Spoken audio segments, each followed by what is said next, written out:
What is going on, everybody? Welcome back to TTP Sports.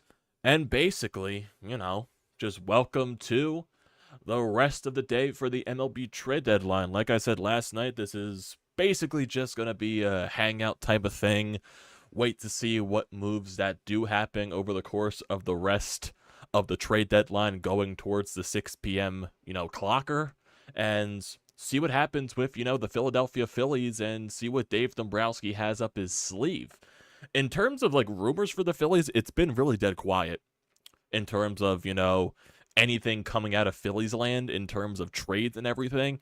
And I guess I just think that's how Dave Dombrowski rolls. He's more of that quiet ops type of guy.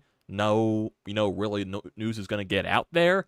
And I think we're basically going to be waiting until the later stages of this deadline to see if the Phillies, when they do make their moves. And they are going to make moves. I've heard some stuff, around, guys like Adam Duvall, of course. They're in on other guys like Teoscar Hernandez. There's been rumors about them possibly going after a starting pitcher. So, that's definitely something to look out for. But like I said, I'm not sure if Dave Dombrowski is just waiting at the market to make sure some of the prices go down so some of these other teams that are not going to be in the mix, they can just get their guys off the team. So maybe that's what Dave Dombrowski is doing. And I guess some people do have to realize that for last year's trade deadline, it took a little bit before the Phillies even made a trade on deadline day. We never even heard anything about Brandon Marsh until basically the later stages of the deadline. With the whole Noah Syndergaard trade, then the whole Brandon Marsh, Mickey Moniak thing. So that definitely is something there that we do got to realize, even the David Robertson deal, even though I think David Robertson was a couple of days before the deadline, but still, on deadline day, it's going to take a little bit. There have been some trades today, nothing incredibly major or anything like that, if you want to talk about those type of things. The biggest trades that I've seen in terms of today is the Padres going after Rich Hill and G-Man Choi. That's really the biggest thing that I've ever seen. Also, I believe the Atlanta Braves, they picked up Brad Hand from the Colorado Rockies, so that's definitely something there. But if we look at some of the other trades over the past couple of days, the Giants, they got A.J. Pollock from the Seattle Mariners. Mark Canha, he went to the Milwaukee Brewers for a prospect. Who else? Randall Grichuk and C.J. Cron, they went to the Los Angeles Angels from the Rockies. Jordan Hicks, he goes to the Blue Jays. Max Scherzer, that huge trade to the Texas Rangers, and the Mets to get Ronald Acuna's brother in return. So that's definitely interesting on that point. The Dodgers, they got Lance Lynn and Joe Kelly from the White Sox for a few prospects. David Robertson going to the Marlins, we know that. Lucas Giolito going to the Angels as well. So in terms of the huge trades, there's still trades that have yet to come. There's still a lot of talks surrounding Justin Verlander and all that stuff, wherever he is going to end up. There's talks about the Orioles. There's talks about reuniting with the Astros. There's talks with the Los Angeles Dodgers. So that's definitely going to be a deal that's probably towards the later stages of the deadline, right around when the clock strikes 6. And, you just get the trade in time for it to be eligible for the deadline, and you might hear about it until after. So that's definitely something we're going to have to wait here for. But, like I said, this is going to be more of a hangout stream than not, just to react to everything that happens. And we'll see what happens with Dave Dombrowski and the Phillies and all of that stuff. So definitely, just sit here. Let's hang out. Let's enjoy the afternoon until tonight's Phillies game against the Miami Marlins. Ranger Suarez on the bump against Sandy Alcantara. We haven't heard anything about the Phillies lineup today, so we'll probably react to that to see what happens. We're most likely not going to find anything about the lineup until, maybe another hour or so. So that definitely is something to look forward to see how everything is shaping up for tonight. But in terms of everything here, let's just hang out. Let's enjoy ourselves. So I guess a little bit of, just to settle everything down here, a little bit of throw-in. So if you're new to the channel, and if you are joining here for the first time during this trade deadline stream, I do highly recommend you to leave a like and to hit that subscribe button. It does me a great terms of service with the algorithm and everything like that, just growing the channel and everything. Definitely, I recommend hitting the subscribe button. We just surpassed 800 subs a couple of days ago. So let's keep that number going, get it closer to 900, and then so the push for 1,000 happens. I definitely want to try to get to 1,000 closer towards the end of the year. I know we can do it. We go through our stages of a lot of growth and a lot of, pause in terms of the subscriber growths, but I'm confident in people tuning into the channel and seeing what can go down. I do see we got quite a few people here viewing into the stream. I believe we got 4 people in here. So I see you, American Loyalist, in the chat right here. If there's any other people that want to utilize the YouTube live feed, definitely do that. We also have a voicemail line and a text line at 215-839-9885 to leave any questions, concerns, anything like that. If you want to leave anything for your thoughts on what the Phillies should do at the trade deadline, or questions about the trade deadline, or just questions about the Phillies in general, or if you want to bring your points about the Phillies in general, definitely leave those there. You can use the text, voicemail hotline, or the YouTube live feed. It is your preference at the end of the day. It does not matter to me. I'll answer your questions regardless. So, yeah, basically, let's get through with the day, everybody, and basically, let's just hang out. Maybe let's get some, let me get some music for you guys so we can just chill right here. Maybe I'll pop on a video game or 2 in the next hour or so. Maybe just to look at everything here. So let me go get some music right here just to, do everything.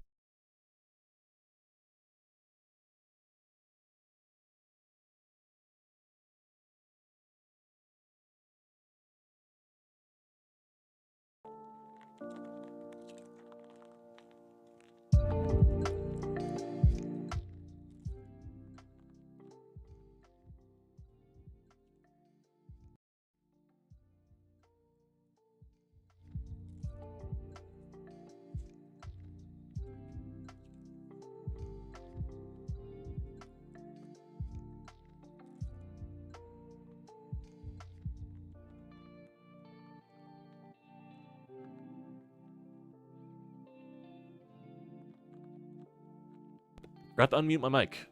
Well, there you go. Well, basically there. We have to get the music going. Hopefully you guys can hear it.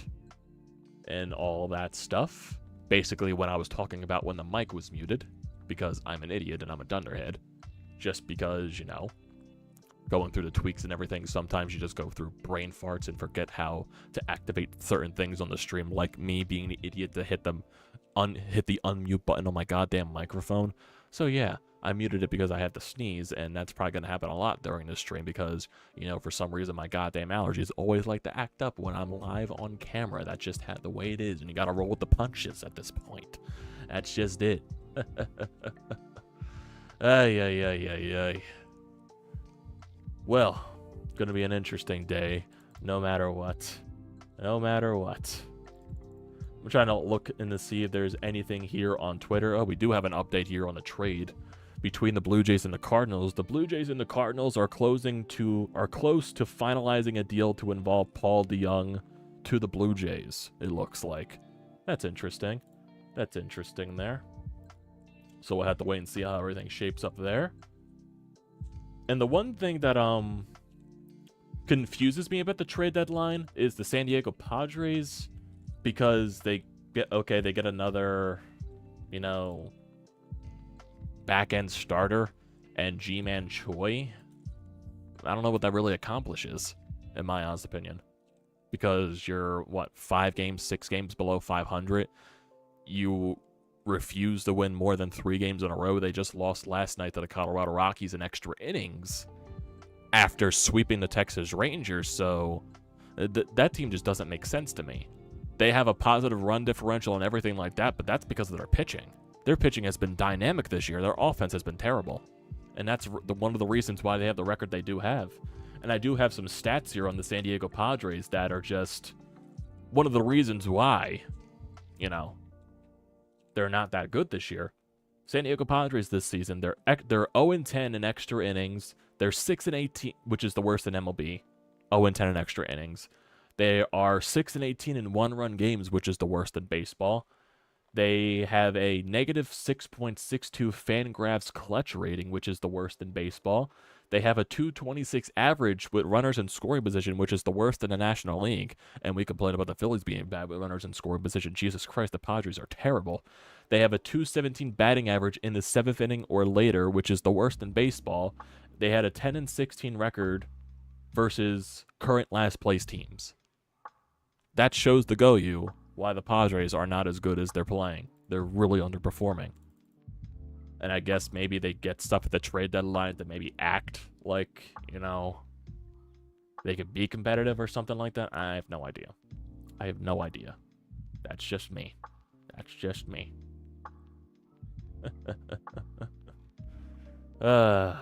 Jesus. And we also got a John Heyman typo in terms of the Rich Hill and the G-Man Choi trade. Instead of typing Padres, he typed in something completely different, which was, I guess he was trying to type Padres, and he just typed it too quickly, and it turned out to be something completely different. Oh, boy.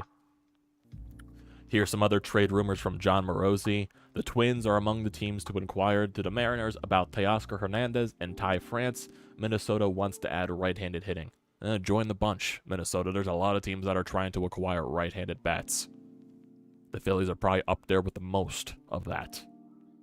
Ugh.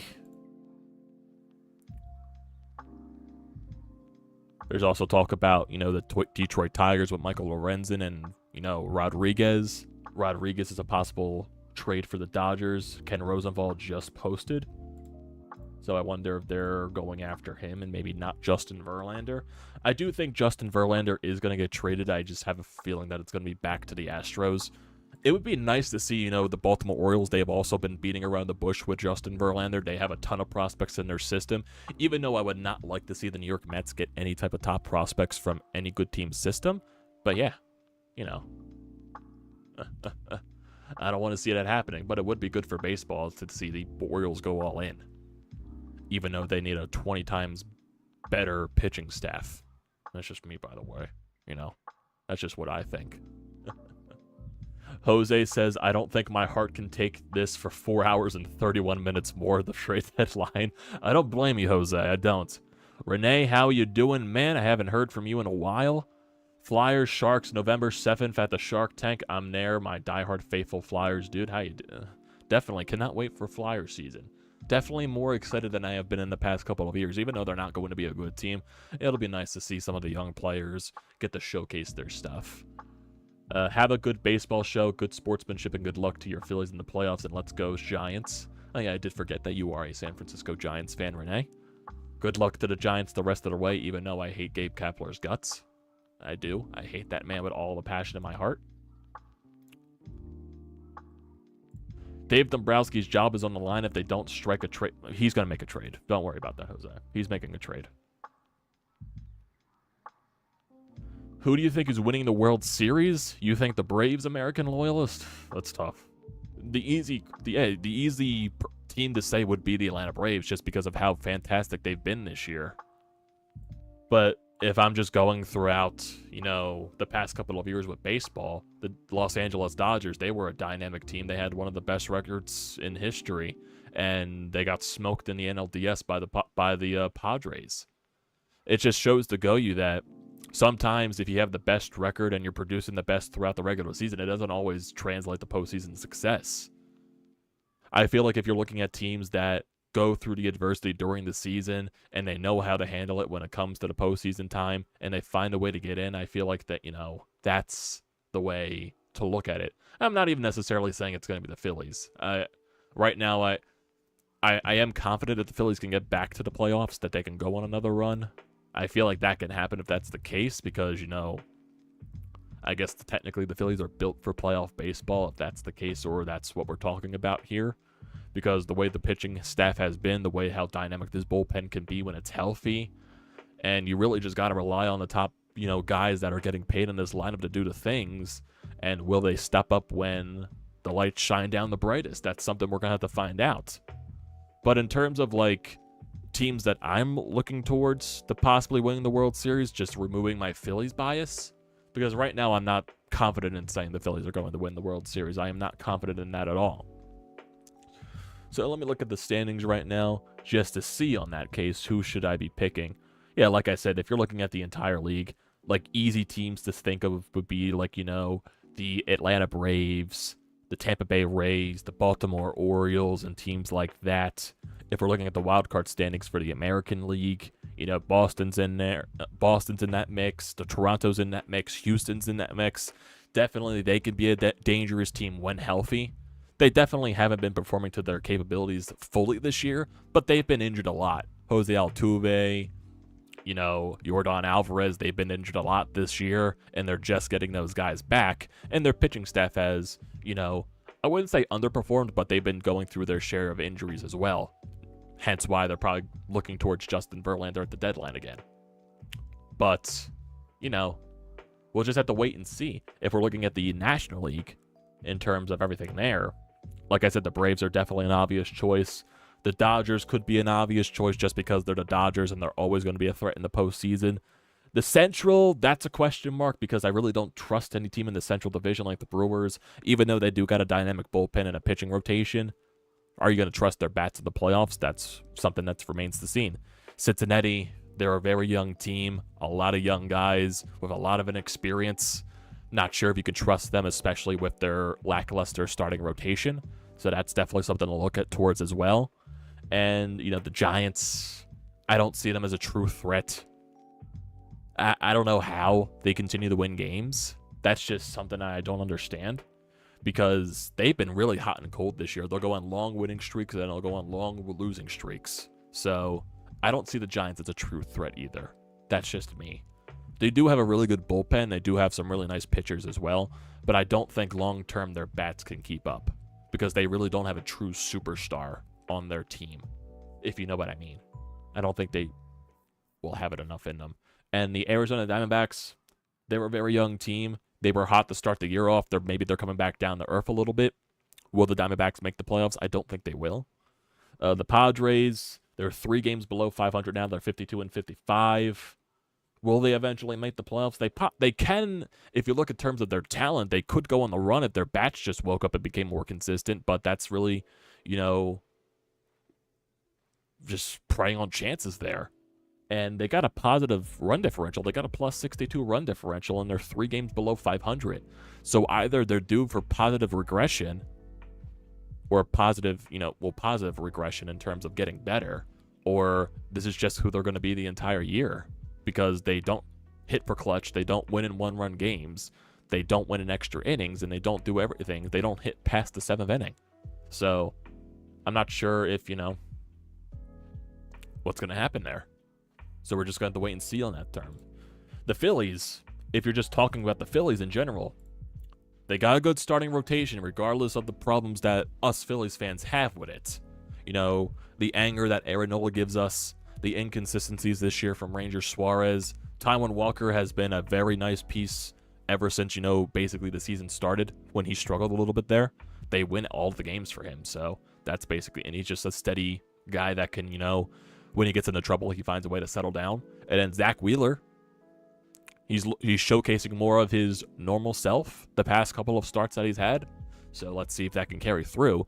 And if you have that version of Zack Wheeler going into a playoff push and possibly going into, you know, a wild card series or anything like that, it's definitely a scary punch there.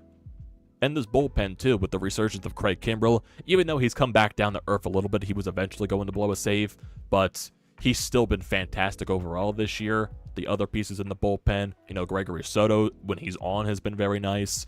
Jeff Hoffman has been a very pleasant surprise out of there. Sir Anthony Dominguez, before he went on the IL, he was starting to find his place again, but since, you know, coming off of the IL, he really has not been good. So maybe it's just in terms of figuring it out and getting back into comfortability. And then the same thing for Jose Alvarado. He was dynamic before, you know, all the injuries and stuff happened, but maybe that's just who Jose Alvarado was going to be this year. Just, you can't rely on him because he's 1 or 2 ticks away from going back on the IL. But when he's in the bullpen, he could be dynamic. So that's why I do want, in terms of the trade deadline, for Dave Dombrowski to go after another back-end reliever.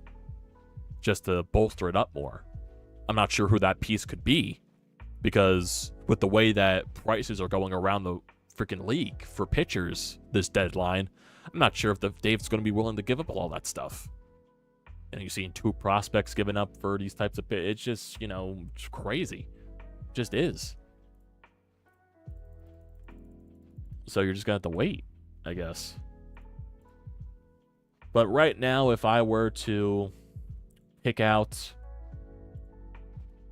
who's going to win the World Series out of the entirety of baseball, if I'm going to go right now, I guess I would say the Atlanta Braves. I know I said they're the easy pick, and I know I went through that whole spiel about, but the way they're playing right now, it's kind of hard not to pick them, you know what I mean? I know what I went through that whole adversity talk and all that stuff about sometimes the best team in the regular season always doesn't translate into the postseason. But there's just something about this Braves team. I know I contradicted myself there, but like I said, there's just something about this Braves team. There just is. You can also say the Texas Rangers, too, in the American League West. I forgot to bring them up because they're definitely going all in at this trade deadline, you know, with Max Scherzer, Montgomery, and all that stuff, acquiring a lot of pieces. So definitely they could be a threat come the postseason. You know, Bruce Bochy with his experience with the Giants, that definitely factors into everything there. They also got a lot of guys, you know, Corey Seager with the Dodgers and all that run with the playoffs and everything like that. He has that experience. There's a lot of guys with a lot of experience on that team. So they definitely could be a threat. They definitely can.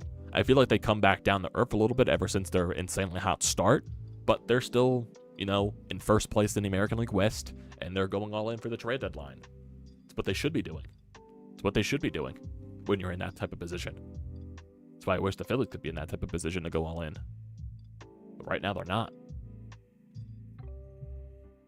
If you just think about it, if the Phillies players that they just rely, if they the top guys that they paid, you know, Schwarber, Harper, Castellanos, Turner, JT, if all those guys were clicking at once, the Phillies are one of the best teams in the baseball.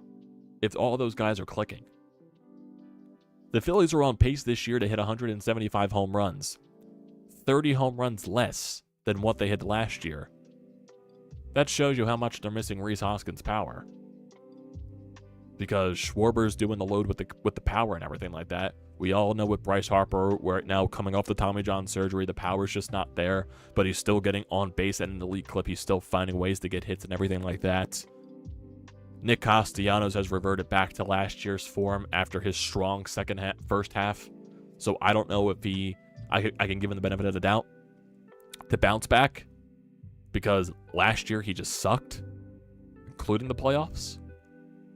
Like, which version of Nick Castellanos is the true guy? Is it what we saw in the first half, or is it what we saw last year? And then Trey Turner, I have no idea if he's ever going to figure it out this year. Over the course of the contract, I think he'll figure it out, but right now, I just don't see it. I just don't see it. That's definitely something to think about. Really is.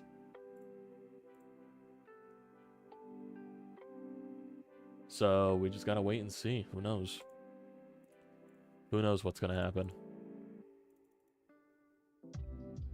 Here we go. The trade is now official for the Blue Jays to get Paul DeJong, and the Cardinals get Matt Svanson. I'm assuming that's a prospect. Svanson is a 24-year-old reliever with a 1.11 ERA and 26 relief appearances between Dunedin and Vancouver in the Blue Jays system. Former 13th round pick. Interesting.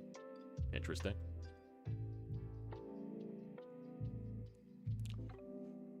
How you doing, Bucket Getter? The only team in the NL that scares me right now are the Dodgers and the Braves. That's very understandable.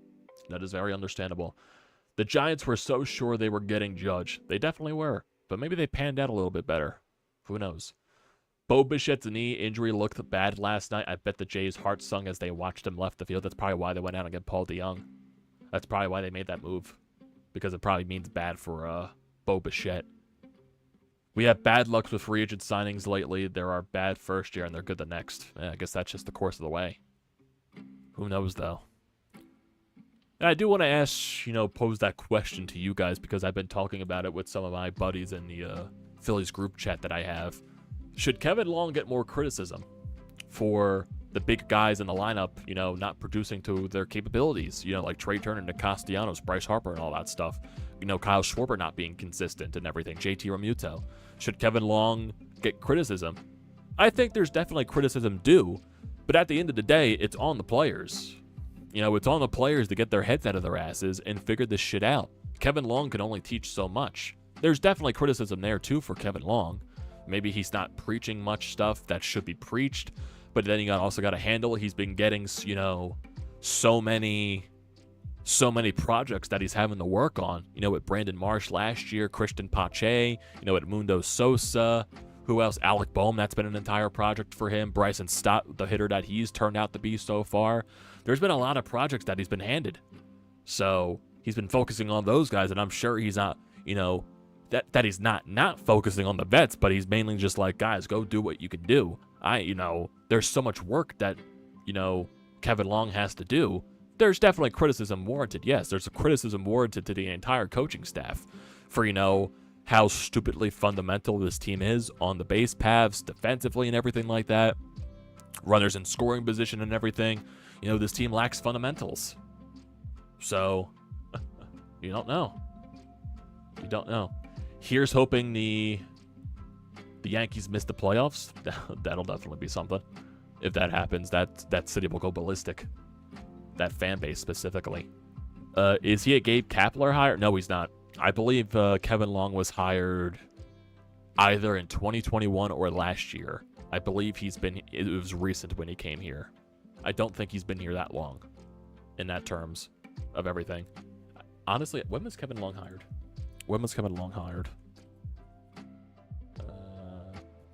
Contract. Let me see.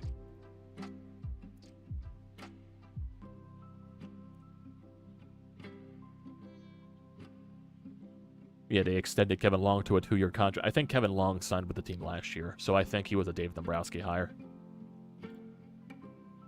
I think that was the case.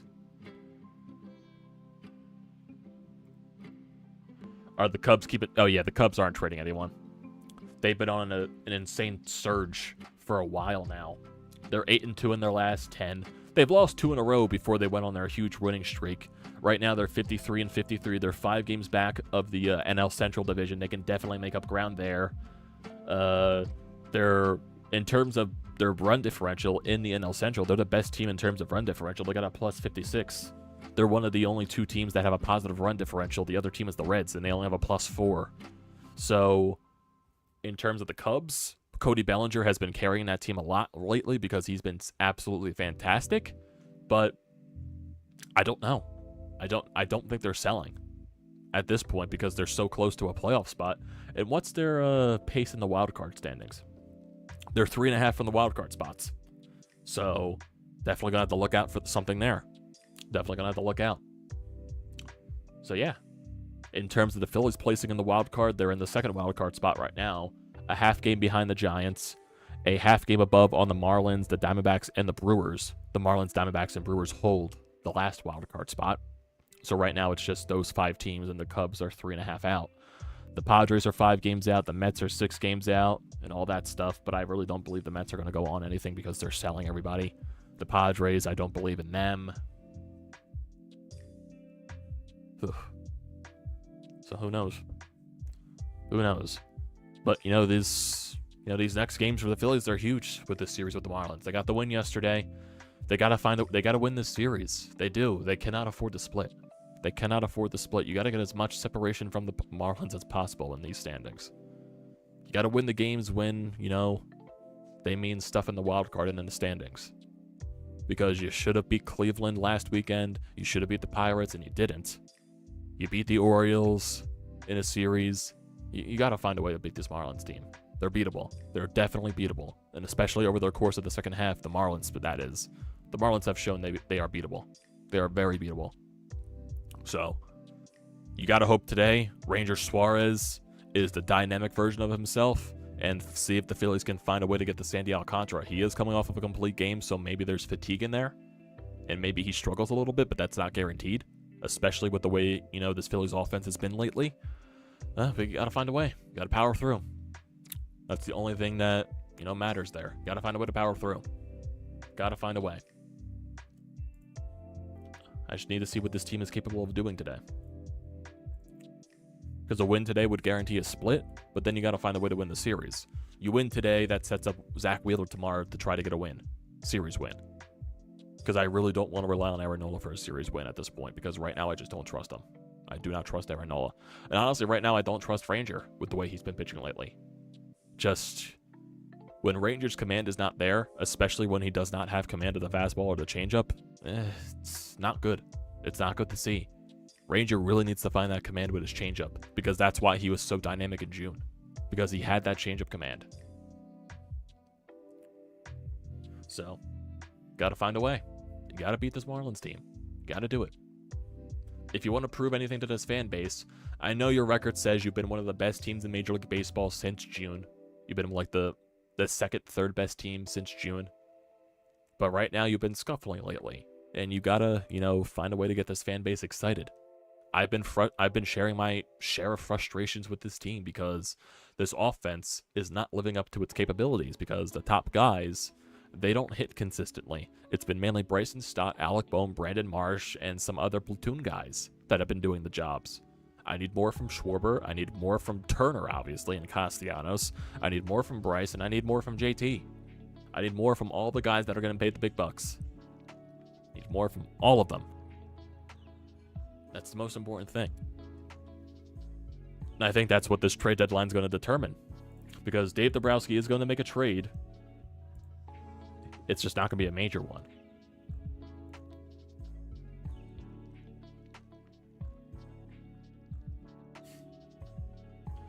So right now we just got to wait, and see what happens, with the deadline. Right now there hasn't been much besides that one trade with the Blue Jays and the Cardinals that just happened. But I think once we get closer and closer towards that 6 p.m. deadline, that's when the bulk of the trades are going to happen, especially with the Phillies. Because the same thing happened last year. Flashback to 2018 to 2021 when we kept getting swept by the Marlins and missing the playoffs. Yeah, one of the major reasons why. And also just because those Phillies teams weren't as good. 2021, they were carried on the back of Bryce Harper, and he just got gassed in the final couple of series. Phillies have 10 games, a 10-game homestand coming up. Yeah, they got to win those games at home. I believe they have the most home games of any Major League Baseball team in the second half. That's definitely something to where, yes, the Phillies do play better on their home turf. They got to take advantage of it. They desperately got to take advantage of it. We have a weak schedule in August. We should have a bit. Yeah, we should. We should. But we did say that, about when they went to play the Guardians and the Pirates. These are teams that they should easily, win the series against or sweep, and they didn't. So, right now, I'm just holding my own. And I got to wait for this team to prove it to me again. Because even though their record is good and they're in a playoff spot, it's just, I need more. I need more because that's how much I expect of this team. Because I expect them to be way better than they are. That's just the way it is. It's just the way it is. I expect them to be way better. And they're still in the playoff spot while underperforming. So I don't know what the patterns could be. Whether they're due for positive regression or anything else. Negative regression. I just don't know. Do the bats eventually wake up? There's definitely going to be a stretch where the offense is just clicking on all cylinders. We've seen that from moments this year. It's just, when is it going to happen? Is it going to stay consistently? That's the question. What is the Phillies schedule for the rest of August, by the way? Might as well go check on it just to see. Let's look at our August schedule. That starts with today. So, looking at the entire month of August, these next 3 games against Miami, then the 10-game homestand with the Kansas City Royals, a 4-game series against the Nationals, and a 3-game series against the Twins. Gotta win those games. You gotta win those games. Then you got 2 games. Then you got 4 games on the road in Toronto and Washington. Then you got another game against Washington, which I believe is the Little League game, when you're played in a neutral site. I believe that's one of those things. Then you got another 9-game homestand at the end of August against the Giants, the Cardinals, and the Angels. So yeah, this month of August is something for the Phillies that desperately they need to take advantage of their schedule. They desperately need to, because the month of September only gets tougher. It only gets tougher. You start off September against the Brewers in a 3-game series on the road. Then you go to San Diego for 3 games. Then you have a 7-game homestand with 3 games against the Marlins and 4 games against the Braves. Then you go on the road for 6 games against the Cardinals and the Braves. And then you have your final homestand of the season, 7 games, 4 against the Mets and 3 against the Pirates. And then your final series of the year is on the road in Citi Field in New York. So you're going to be seeing a lot of the NL East, the Mets and the Braves, in the final few weeks of the season. You're seeing the Mets twice and you're seeing the Braves twice. So you got to take advantage of this August, because this September, it's going to be very tough. And with the Phillies pattern in Septembers the past couple of seasons, are they due for another bad September, or are they finally due for a September where they actually live up to expectations and go on a surge to make the playoffs? We'll just have to wait and see. But yes, this August, with how weak the schedule is in August, they got to take advantage of it. They desperately have to. Desperately have to. And I guess for the people that wanted Marcus Stroman, well, one, he's definitely off the trade block because of the way the Cubs have been playing lately. But also, in his last 7 games started, he has allowed 143 runs, which is an MLB record. So, for people that wanted Marcus Stroman, you definitely dodged a bullet there because he has been really bad. Really bad lately. With how good he was to start the year. He's been very bad. Very, very bad. What else is there?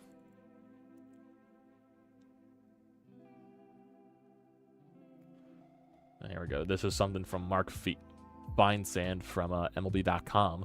Strange things are certainly happening today on the trade deadline, but the White Sox are talking to teams about Dylan Cease. One executive said Chicago was looking for the moon for Cease, but who is controllable through 2025. Yeah. If you want to get Dylan Cease, you're going to have to give up a truckload of prospects. And that's something that the Phillies should not do if that's the case. That is something they should not do.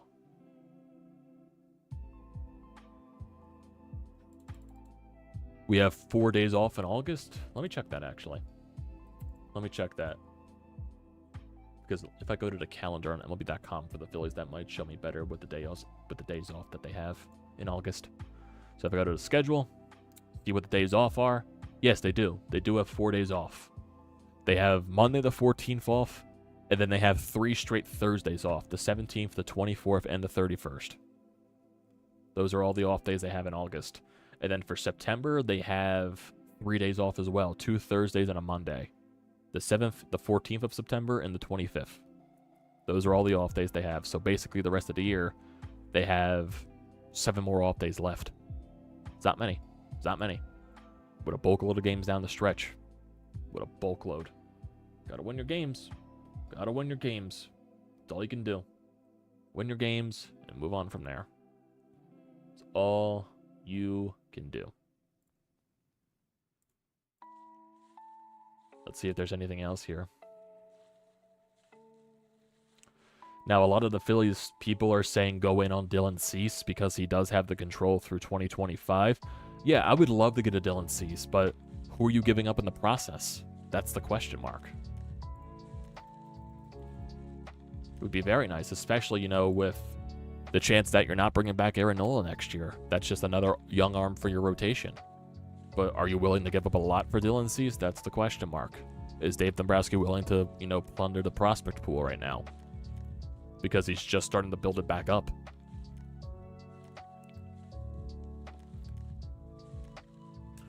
But right now, I think with the way the Phillies are going, I think it's Adam Duvall. I've heard stuff about Jack Flaherty and stuff, but I'm not. I think right now, Adam Duvall.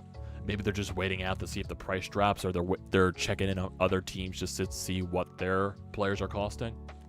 So we gotta wait. Gotta wait. Gotta wait. The Iron Pigs are a game and a half away from the top spot in their division. Well, good for them. Good for them.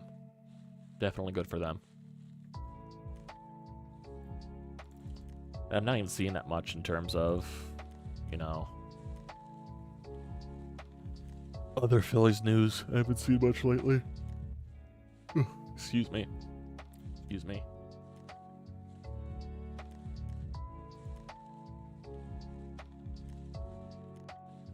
Let's see.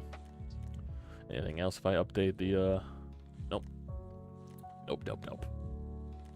Nope, nope, nope. Not seeing much. And we still got a lot of time before the deadline hits. A lot of time.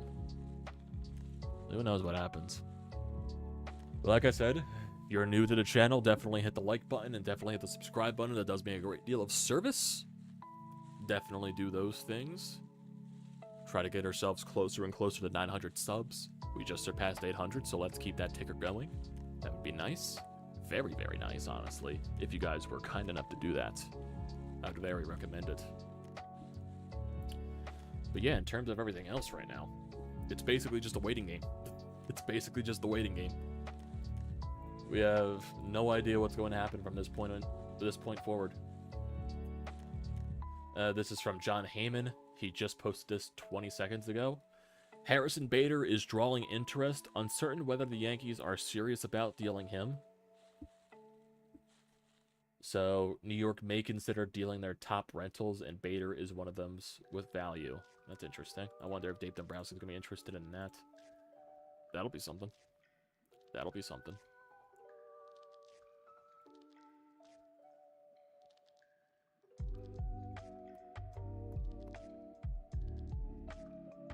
Let's see. Nope, not seeing anything else here. Not seeing anything else.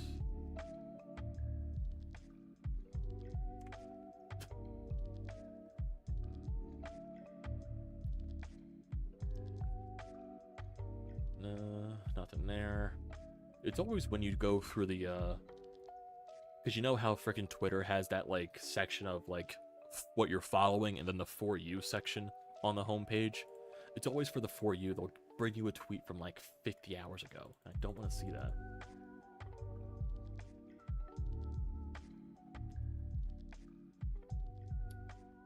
Yeah, now MLB Twitter is doing their trade deadline special. I beat you to it, baseball. Join the TTP Sports trade deadline special. That's where it's at. That's where it's at. That is where it's at. But who knows? Maybe we'll crack open the video games and do that a little bit. How long is the Phillies World Series window? I would say within, including this year, 3-year window. I would say a 3-year window. Especially with Bryce Harper on his prime and all that stuff, Trey Turner, all that stuff. I know if you're getting like a surplus of young guys, and I feel like that's what Dave Dombrowski wants to do, the way he's building up the pipeline, to always have a flush of like talent coming in from the prospect pool. There's definitely a potential for that with some of the draft picks that you have acquired, you know, over the past couple of seasons. Andrew Painter, you're going to have to wait until 2025 now. You still got Justin Crawford that you drafted last year, Aiden Miller this year. So there's definitely some talent there. And the way that, you know, when Dave Dombrowski came into this situation, you know, hiring Preston Mattingly to completely reshape the entire prospect system to make it, to take it away from the cancer that it used to be and turn it into something that could be respectable. And players want to play in the prospect system and find ways to develop, and coaches are actually teaching these young players how to grow and everything like that. It's definitely a completely different system than what it used to be a couple of years ago under Clintack and McPhail. So, gotta credit Dave Dombrowski for doing that. Maybe that's what he wants to do with this prospect system. Try to find a way to build it up to where you could be a team like, you know, the Dodgers, the Astros, where you're always just flushing out talent left and right.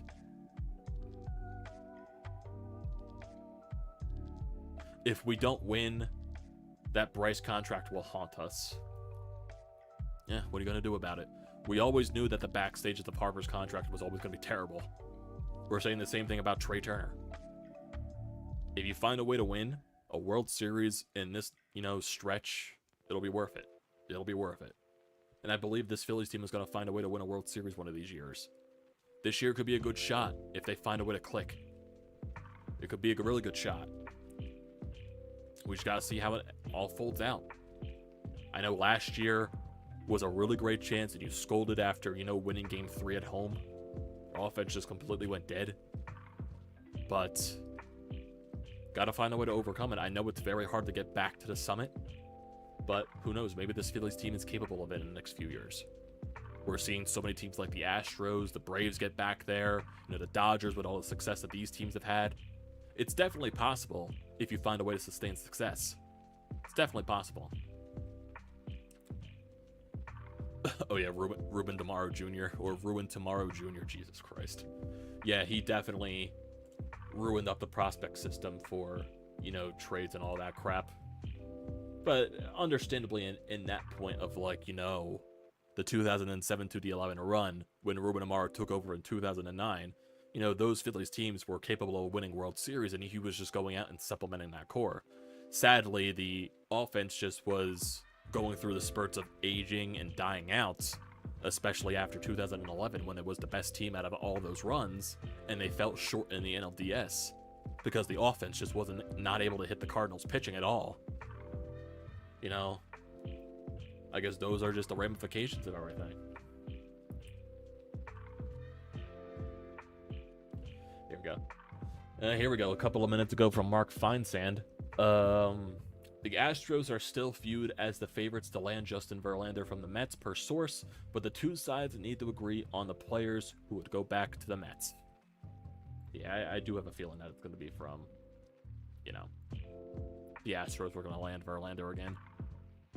It's just obvious. I feel like Verlander just wants to go back there, especially now that Scherzer's gone and the Mets are, you know, front office is just in sell mode at this point. Now you're getting all the memes about Arson Judge with that one recent John Heyman typo.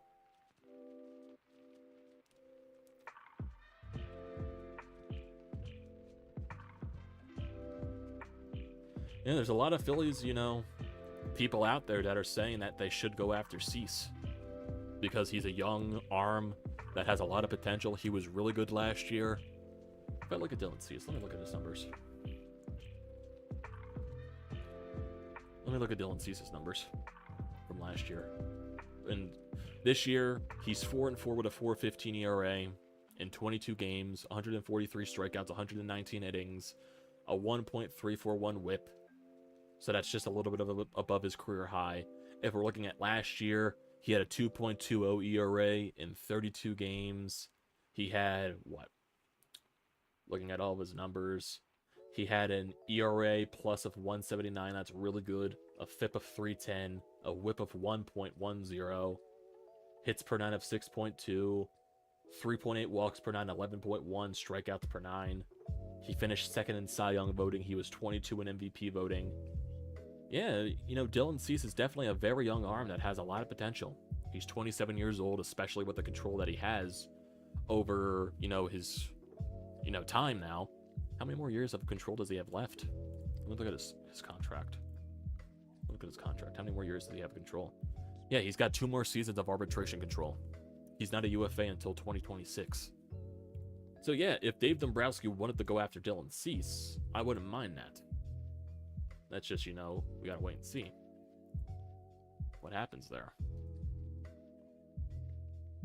Let me look at his baseball savant page, see what's happening with him this year. And there's definitely a lot of stuff in the blue. Whiff percentage is good, the strikeout percentage is good, the walks aren't good though. Chase rate is solid, curve spin is solid, the velocity is solid. It's just, you know, his exit velocity and the hard hit percentage is not good, and especially with the expected batting average. What were his numbers last year? Everything was in the red, besides his walks. What about 2021? Let's see. But if you do bring a Dylan Cease into this mix, I trust Caleb Copham to work with it, because Caleb Copham is a good pitching coach in this league. I could trust that, if that were the case. I don't think Dave Dombrowski is going to go trade for Dylan Cease. I feel like that would be more of an off-season move than anything. So who knows?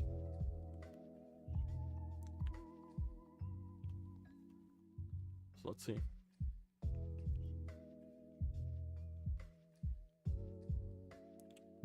Mets are still getting plenty of interest on Tommy Pham. He's one of the better hitters on the market.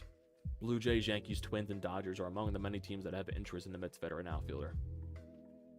I do not want to touch Tommy Pham with a 20-foot pole. My honest opinion. If I do anything bad in his fantasy football league, he'll fucking punch me.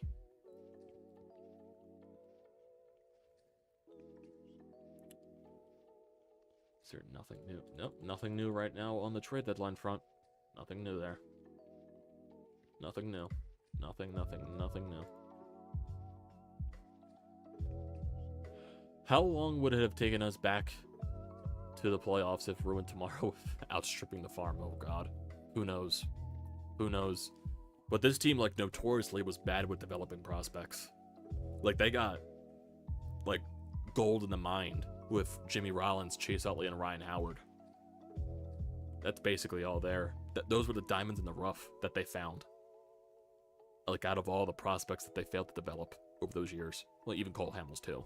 But, you know, who knows if the prospect system would have been better if Ruben didn't trade everything away. Couldn't tell you that. Dominic Brown was one of the most hyped up prospects in baseball when he came up. And look what he turned into. He had one really good year, and then the rest were shit. If Ryan Howard didn't get injured, I argue we would have had 2 or 3 more years of contention. If Ryan Howard didn't get injured, he would have 500 home runs. What about the Eagles and the Sixers window? The Eagles window is unlimited, in my honest opinion. They have a very young team.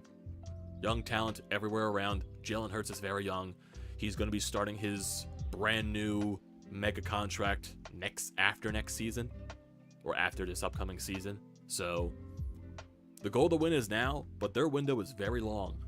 Very young team with a lot of interchangeable pieces.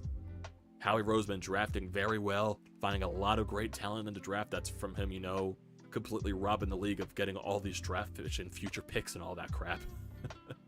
So, their window is very long. And maybe, who knows, over this course of the window, maybe they can win 1 or 2 more Super Bowls. If that's the case. They're definitely going to be a favorite to get back to the Super Bowl. That's definitely my expectation, regardless of how hard it is to get back to that summit. I definitely could believe it, because I'm not scared of anyone in the NFC. Maybe besides the 49ers, but that's basically it. Let's see. The Sixers window, I couldn't tell you that. The Sixers are one of the most frustrating teams in the city right now. I couldn't tell you. With all the James Harden nonsense and all that crap, I couldn't tell you. With Joel Embiid, I'm not as mad as I was when the games, you know, that series ended against Boston. Joel Embiid is still the best shot you got to getting a championship than not. But I'm not sure what Daryl Morey has. His hands are tied with Harden. I just don't think you're going to get back enough that can turn you into a championship contender. I just don't think it is. Hassan Reddick wants a new contract. I'm not shocked. He had an amazing year last year. I'm not shocked at all. Let's see, anything else new on Twitter, or X, as they call it now. Here's another tweet. Dylan Carlson has been on the Yankees' radar for 2 weeks. Under control through 2026, a switch hitter can play all 3 outfield spots. Yankees will need to find a center fielder next season. Harrison Bader is a free agent and need a left fielder right now. Who knows? Who knows if that's a thing here? Who knows? Maybe if we start drinking, Dave Dombrowski will make trades. The Dodgers of the NBA, the Sixers are. Can the Eagles become the new Patriots? Who knows? Or the pre-Cup Capitals.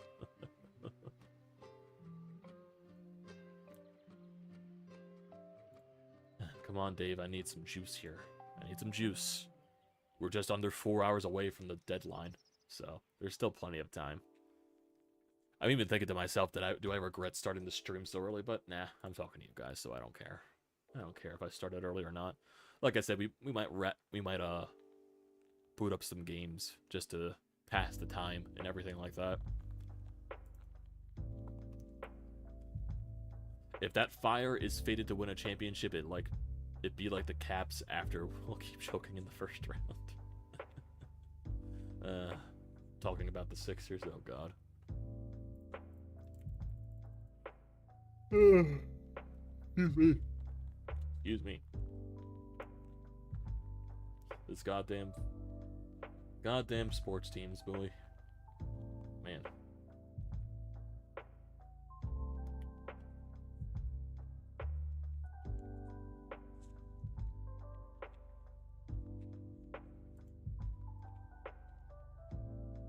Let's see, anything else here? Anything else on the trade news? Nope. Nope. Nothing here yet. I would like to see a trade, Dave. I would like to see a trade. I would love to. I would love to. Love it. Love it. I don't know. Maybe should I boot up the games now? Because there's not much news going on. Then I could just focus to my phone for the Twitter updates. Maybe that's the case. Who knows? But I don't know. Because knowing me, I'll boot up a game. not paying attention to Twitter because I'm so focused in on the game. And then I'll miss a trade. But I guess that's what I have you in the chat for. That's what I have you in the chat for, guys. Anything else here? Don't think there is. Don't think there is.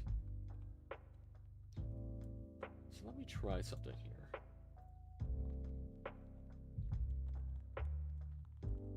Let me try something. Let me try something here. Don't mind me, boys. I am just troubleshooting everything. Just troubleshooting. So let's boot up a game. Why not? Let's boot up a game. Let's see what we can do to pass the time.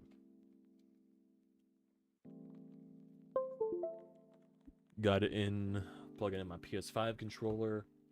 Let's see what we can do.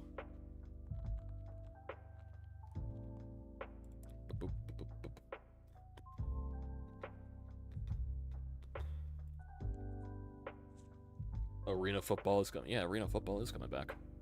I did see that. Let me boot off the Dolphin emulator. Let's see what happens here. I wonder. Just want to see something. Let me pause the music real quickly for you guys. I just want to see something.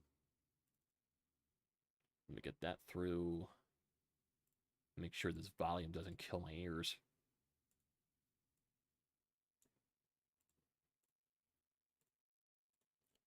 Get that loaded up here.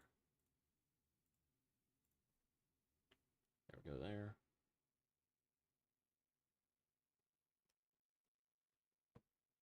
We're gonna look on something here.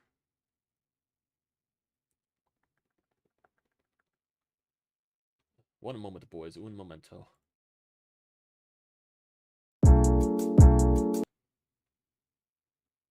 Yeah, I'm just gonna be doing some don't mind me, boys. Do not mind me. Let me put this screen up real quickly.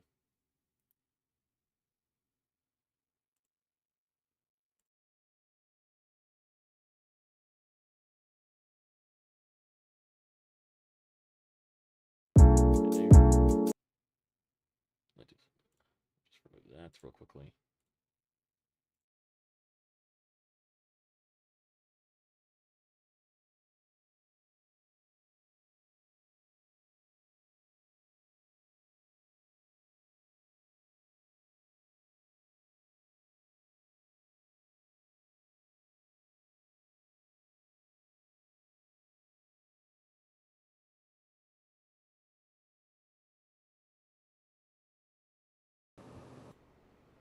Hello? Okay, there's that.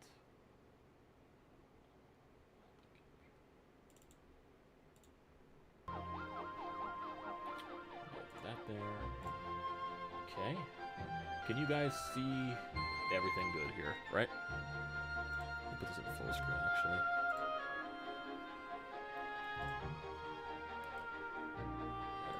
Full screen. Let me do that. There we go. You guys can see everything? Everything's good? Oh, crap, I gotta click on this, don't I? Yep. You guys can hear everything? Everything's good? I need some of you guys from the chat here. We're gonna play some Mario Galaxy 2, why not? This is a game from my childhood, so I've been playing it recently on Dolphin emulator. Okay, cool. Cool. Owen says, yeah. Let's do some things here. Also, in some positive news, if you guys didn't get onto the Kelly Green jersey phase with the Eagles that released yesterday, I got mine on Fanatics and it just shipped today. So that's nice. Very nice.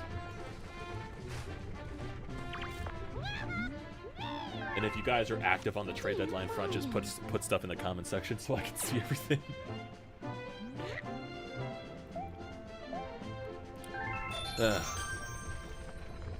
I guess another talk. Have you guys played any of the Mario Galaxy games? For guys that I guess that are my age in the chat. Or anyone else, could be, who knows.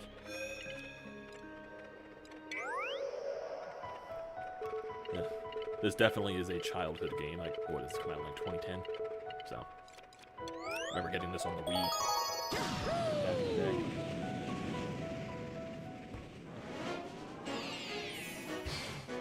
Yeah.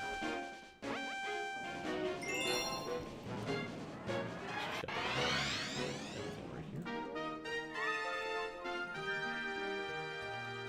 Okay, cool. Bring that back up. Oh boy, motion controls. Fun. Yes! 2 minutes. Oh boy. Thank God for freaking PlayStation 5 controllers having built-in motion. It's been a major pain. Ugh. Okay. Where's this shit at? Is it? Is it? Is it? No.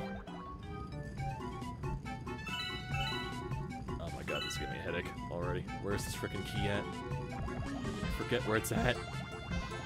No. Where's the freaking key at? Where is it at? Where is it at?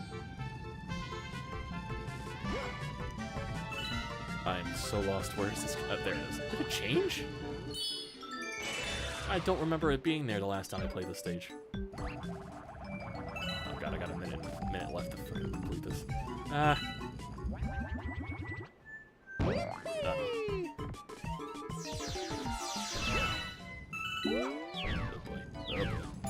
Oh boy. I don't like this. Oh boy.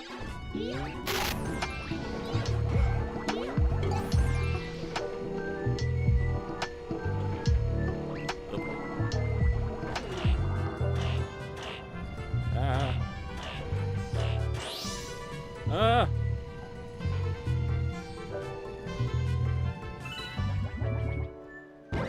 no, I still got 30. I got 30 seconds left. What the hell? Oh my God, oh my God.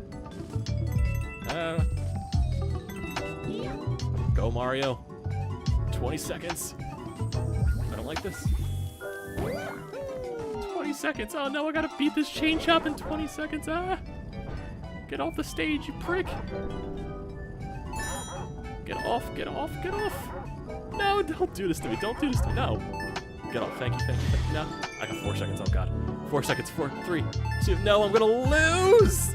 No. Damn it. God damn it. Oh.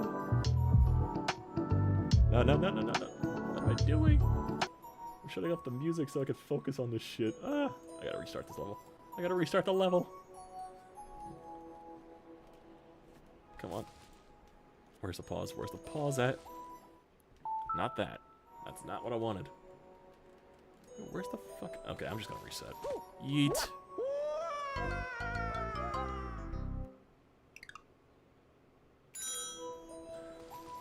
Oh yeah, the Kelly Drain jerseys are like a godsend in Philadelphia. I love the Kelly Drain.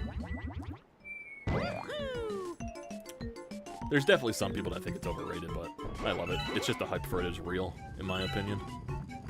I got myself a Kelsey jersey. Okay, that was definitely much fucking easier than it should have been. Ah. Come on, Mario.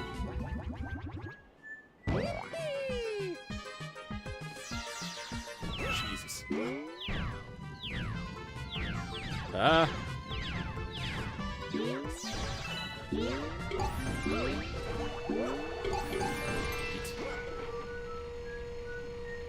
Any other updates with the trade deadline, boys? I gotta check after this freaking level. Ah. Why am I doing this now? Why am I choking? Okay, I got a minute. That's enough time.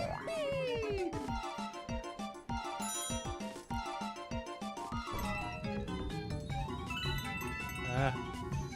Go, Mario. I don't remember the bombs being here. Probably added stupid comment.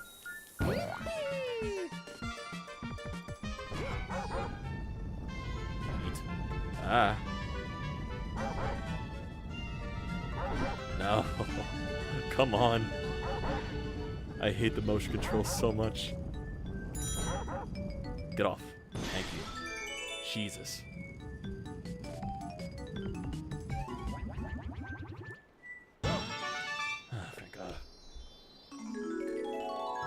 this stupid pole.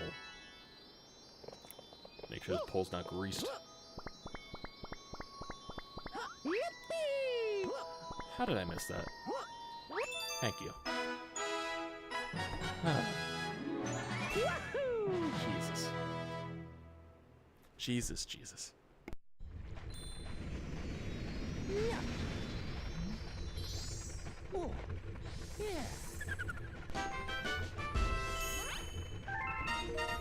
Oh god, let's see, any other updates with this trade deadline? Let's see. Anything new? And another one from John Heyman. A couple of tweets. Several Mets minor leaguers are not at the ready at the team's Kansas City hotel, waiting to take the place of players they expect to move. Teams are calling on Cardinals outfielder Dylan Carlson and other St. Louis outfielders, but they are unlikely to move him unless they want a young MLB starting pitcher back. Interesting. Interesting.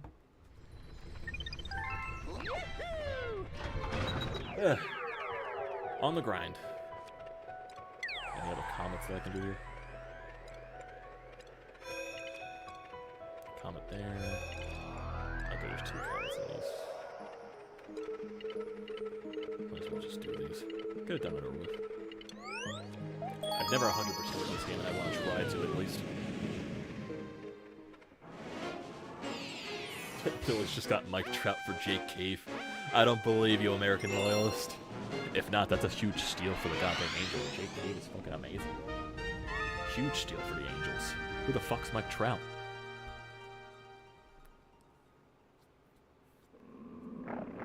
Oh, I just gotta bite the boss. Okay.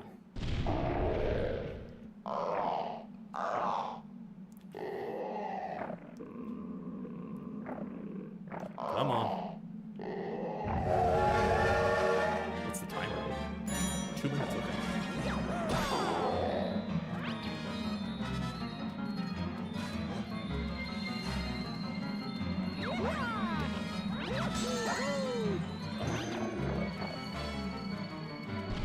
Come on.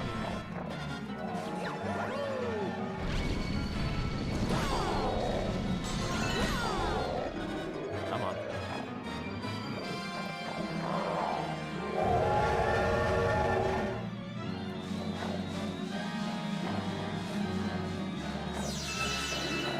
Run. Ah. Get the fuck out of there, Mario.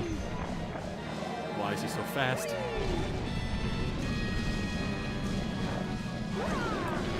Oh, I fucking missed. I missed. How?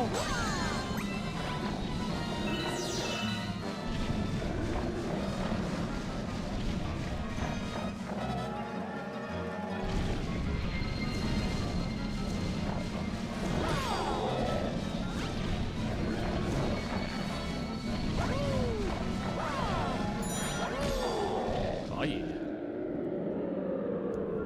Give me another star, boys. Let's see, Twitter updates.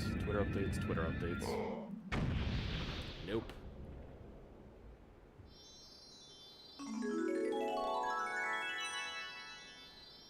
Nope, nothing in terms of any more deadline news right now.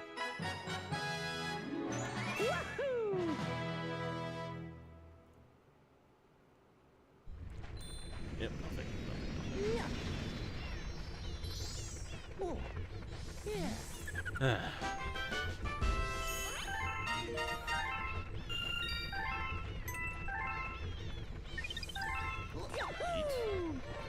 Onward. Dave Dombrowski, can you make a goddamn trade before I beat this game? That would be nice.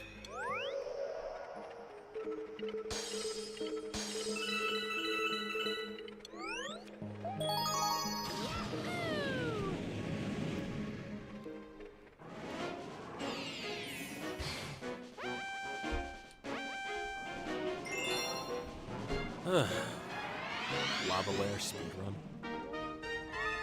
That's one of these. Okay, I don't have to fight Bowser, I just gotta get through this stage.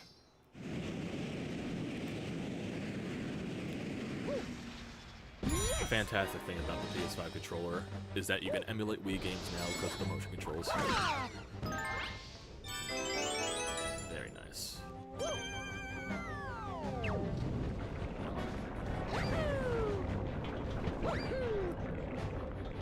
this. Ow. No. No. I'll take the freaking burnout.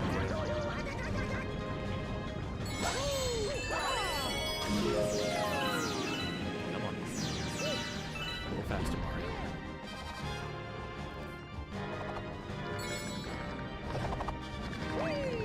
Take that.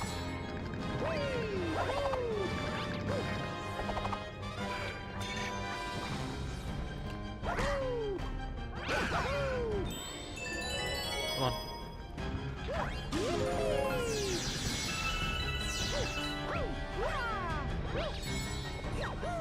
No, Mario, do what I want. Move it.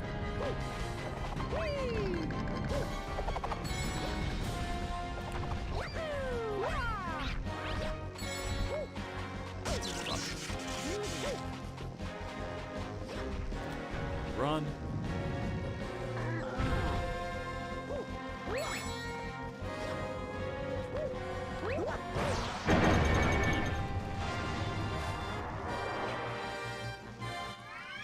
Come on, move it.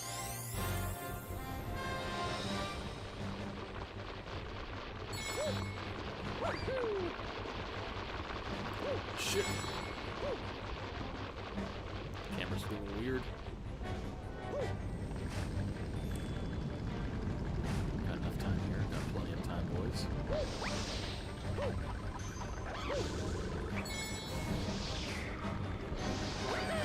Fuck. Ah! Keep her going. Let's keep her going.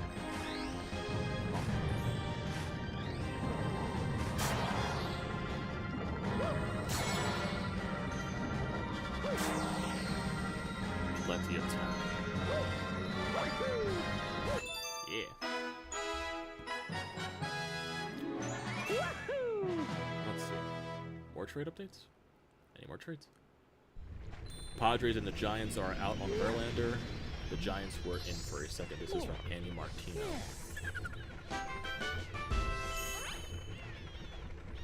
So those two teams are up. He's going back to Houston, most likely. That's what I expect. He's going back to Houston. That's what I expect. I don't expect anything less from Justin Verlander on that front.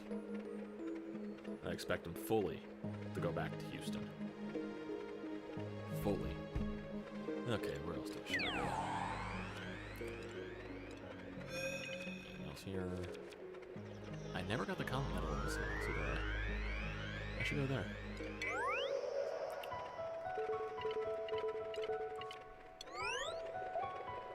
Wonder which stage.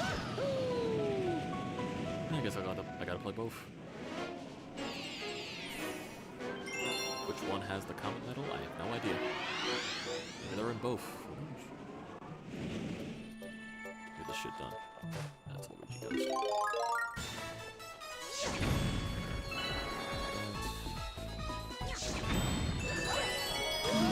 Where is he? Like hiding in these.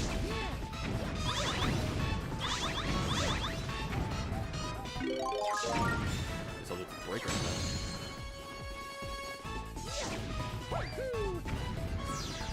It's not there.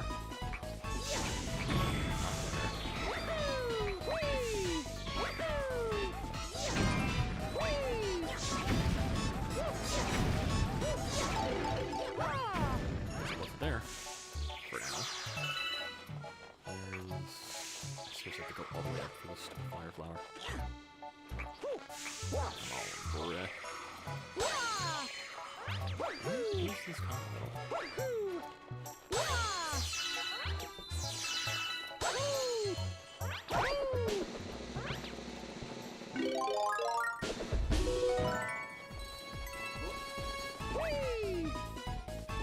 I think this is the pipe.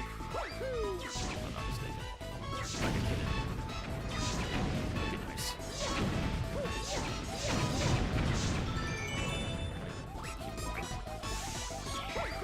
There.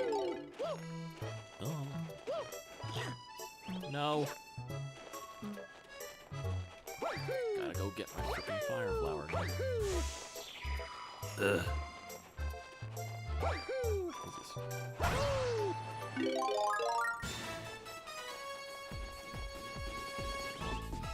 Come on, Mario.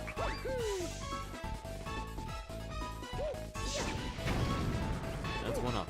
Nice. Good jump. Here. There's not. Is it further along the stage? Let's go check. Where is this comet medal? As I'm missing every single fucking coin. I wonder if it's in here. Because I definitely half-assed this when I printed yesterday.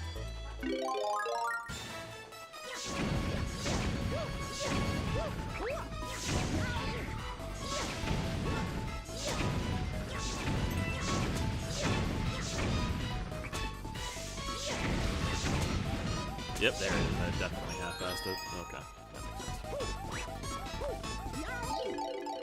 Alrighty, let me finish this freaking stage.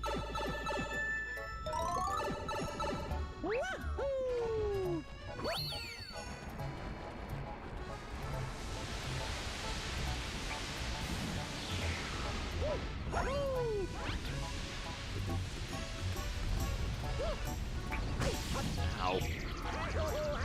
How did I not touch lava that second time?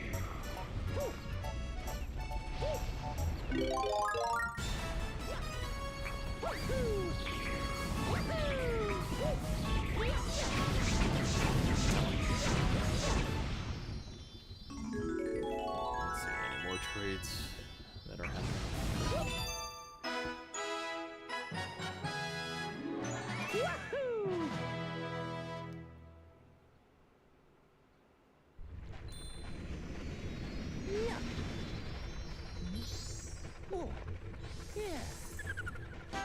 Let's see, any more trades? The Blue Jays have checked in on Isaiah Connor-Falefa, but with DeYoung acquired, presumably IFK no longer fits.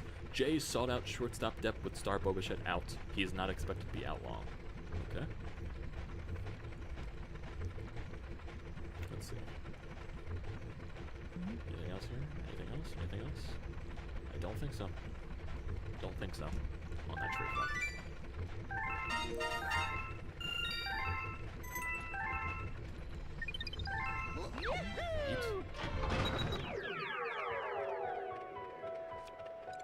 Now the galaxy's complete, because I've got that metal. Might as well go here now.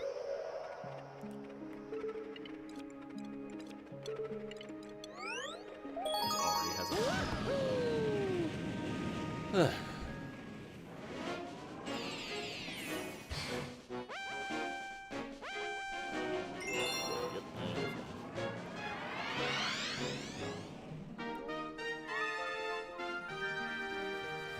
Big Wigglers speedrun. Supermassive galaxy. Come on, Dave. I need a trade. Come on, Dave Dabrowski. If I can go quickly on Super Mario Galaxy freaking 2, you can make a trade as I almost die. But I didn't die, so there's still a chance. Definitely still a chance.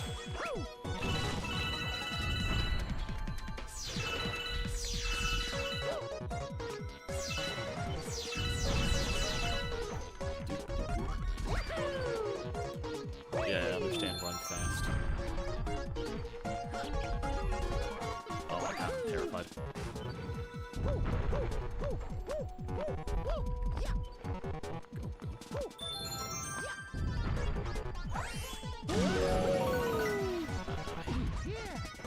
Come on.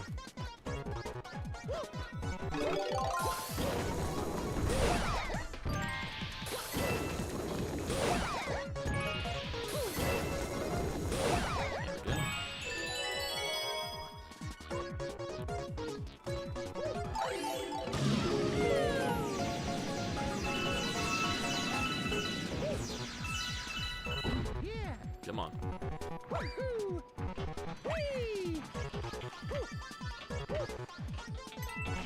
How's everyone doing in the chat, by the way? I haven't seen anyone comment on this skin.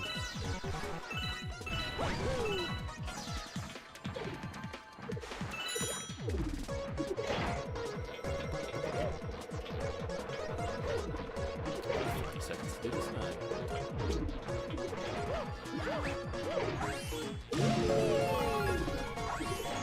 Let's go.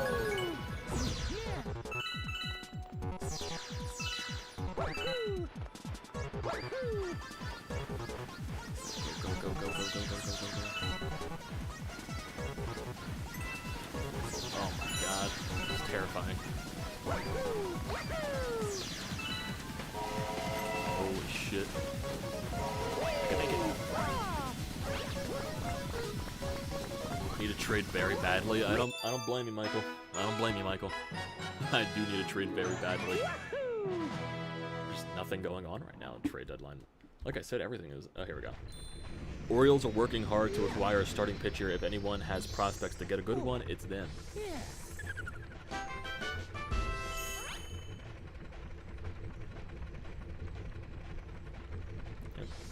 Definitely gonna have to wait.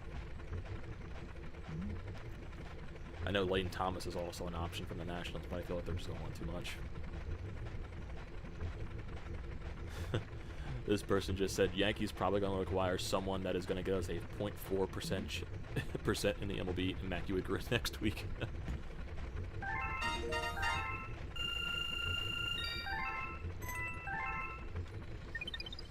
So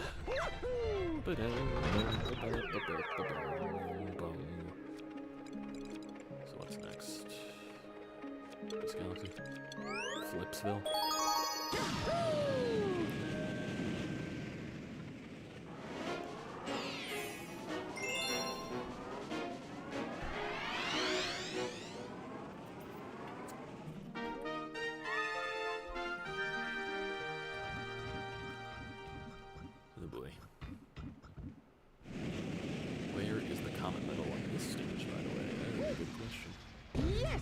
Luigi? Do I want to play as Luigi? Blah, blah, blah. You can play as Luigi. I understand. Fine. Why not? Yeah. Luigi is very excited to get played. Let's see. What is over here?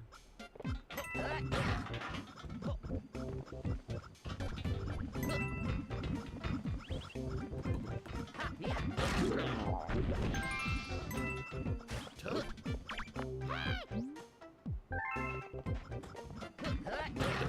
It's over there.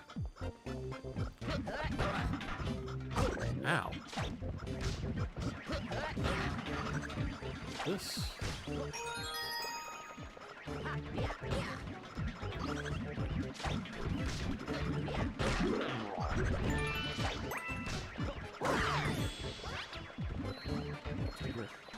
Actually, let me go on this thing first.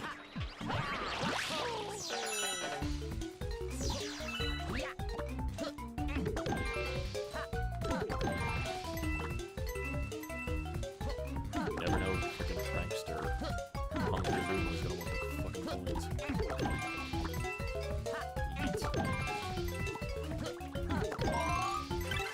No, no, no, no, no, no! I almost fell off. Eat.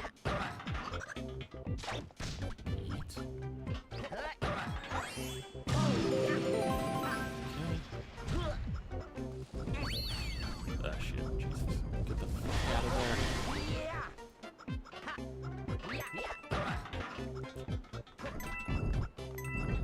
What's in here? They're hand feeding me coins, so there's gotta be something here.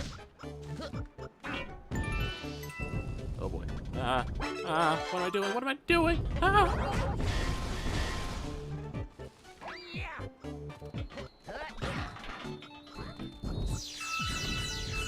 Holy shit. Asshole. You dare freaking throw a boulder at me, whatever it is.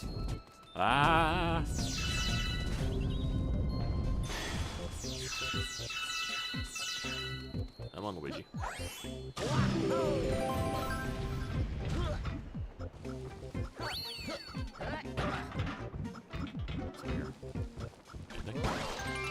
coin. Nice. That's what I always wanted. You asshole. Come here. Come here, you freaking little bitch. Fucking get.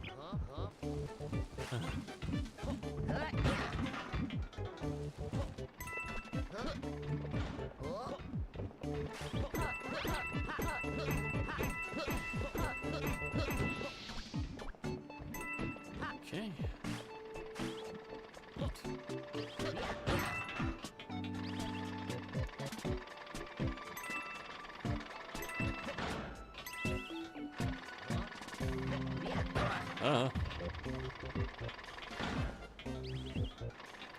Freaking slippery ass Luigi.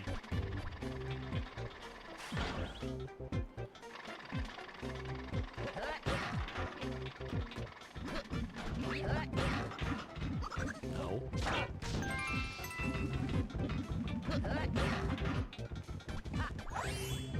I guess there was no fancy hungry Luma on this stage.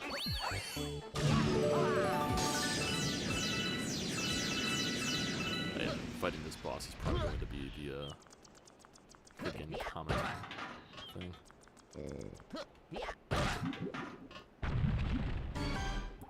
Any updates on the trades, boys? It's been a pretty long stage.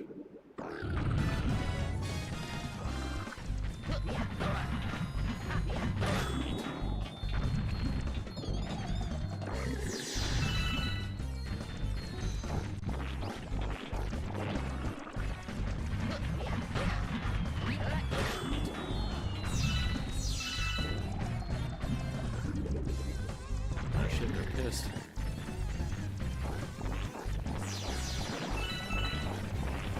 Ah!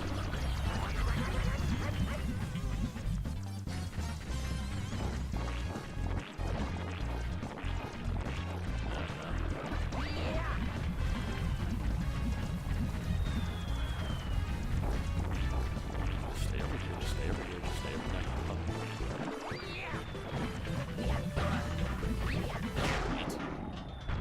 Bitch. Let's see. Trades? Dave Dombrowski? Trades?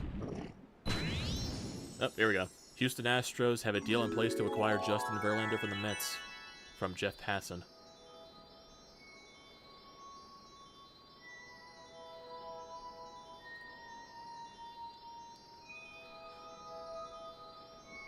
Yep, that was definitely predictable.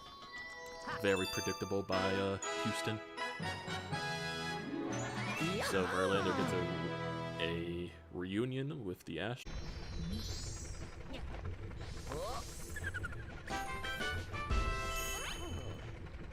Yep. Everyone's confirming it right now.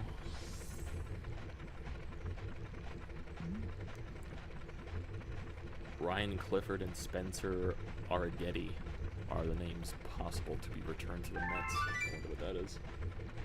OMG, Dave, make a damn move already. I'm impatient too, man. I'm impatient too. I understand. But he did this last year. Dave did this last year, and he struck at the last minute to get a couple of pieces. So I'm not shocked that that's still going to be the case. But I need a trade badly. I need something to talk about here. That's, you know, Phillies related. Would be nice. Shut up, Luigi. Luigi, go tell Dave Dombrowski to make a goddamn trade. I need something here. Let's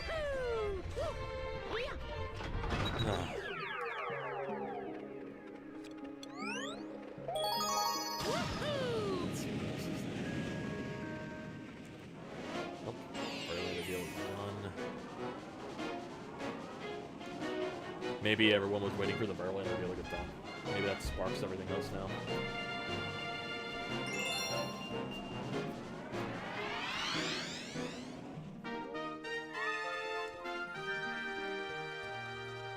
So I guess Houston was willing to eat the contract unless they are doing another stipulation where the Mets eat a certain part of Verlander's contract for the next few years. Yes! Wonder if that's the case.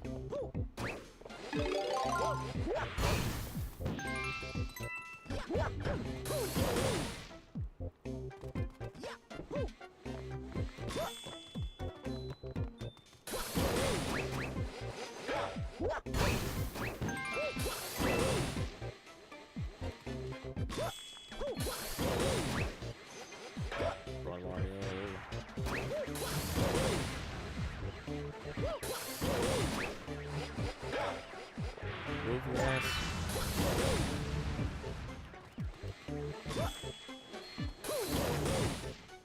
That's over there.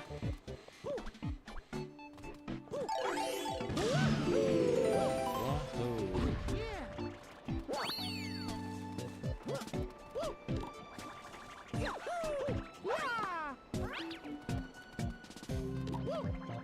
Damn, make this jump. Make it. No, damn it. Thought I was able to make it.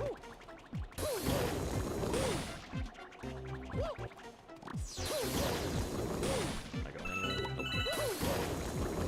Nope. Right here. Yep.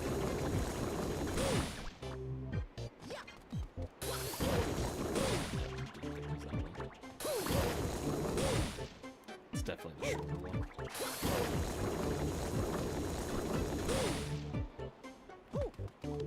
Come on, Dave, I believe in you. I need you to make a trade.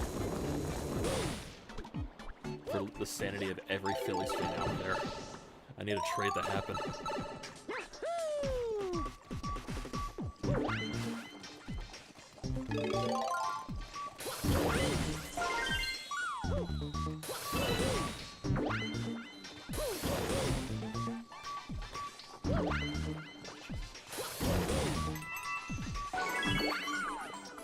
Come on.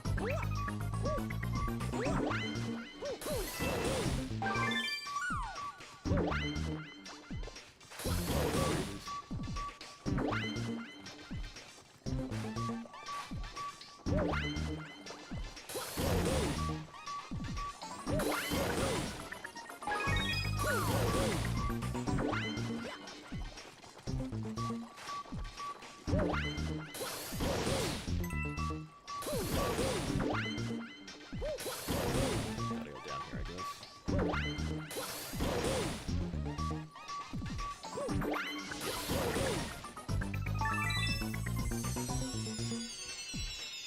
Hey, Dave, make a trade. I'm gonna constantly refresh Twitter here. Astros are sending 2 minor league players to the Mets for Justin Verlander.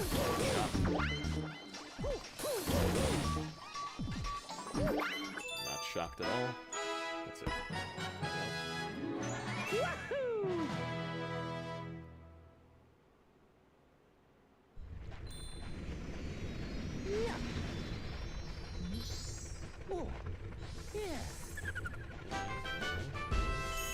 Deal's done. Deal's done.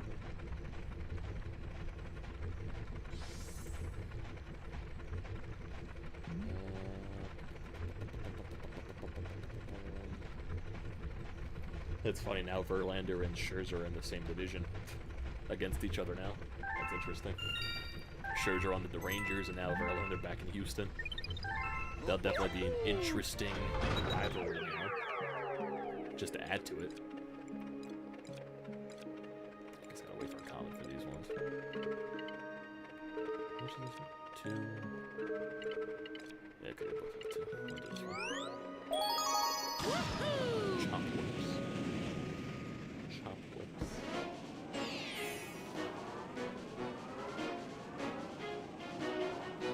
Dave, I need something here, Dave.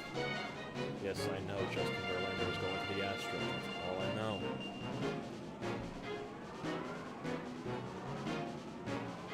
Yeah, especially with the Mets selling. The Phillies play the Mets 7 times in the last 10 games. The Phillies got to take advantage of that, especially with them selling.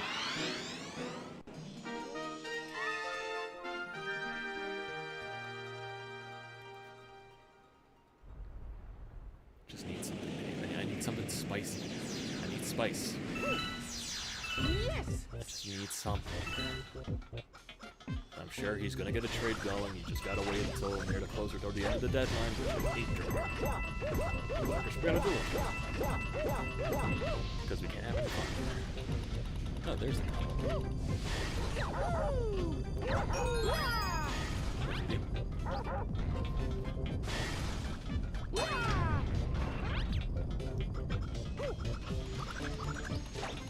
You dare freaking snipe me, you piece of shit. Ow.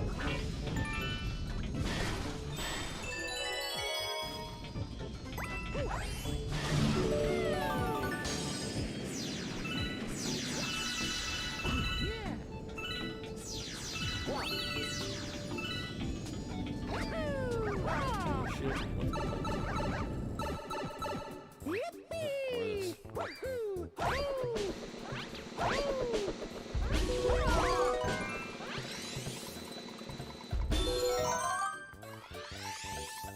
one-ups, even though they mean nothing when you leave the game for the day and come back.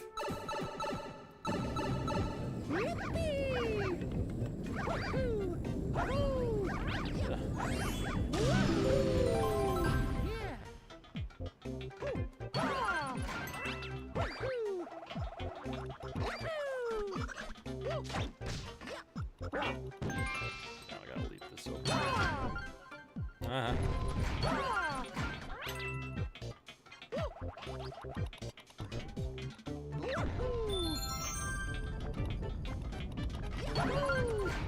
Oh, we gotta get the fuck away.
Get in there.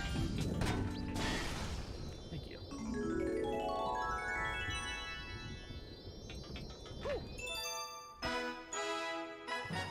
Maybe the more stages I beat, the closer we get to the fucking trade. Mets will receive Drew Gilbert from the Astros and Gilbert Verlander per sources, plus at least one other prospect. It's not known how much money the Mets will send to Houston.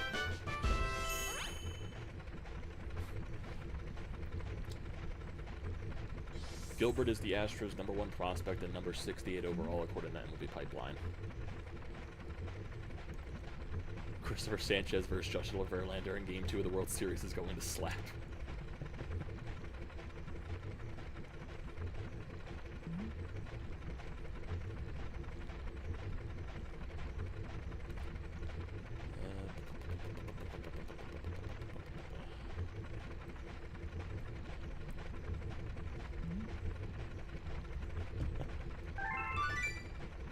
Come on, Dave. Come on, Dave.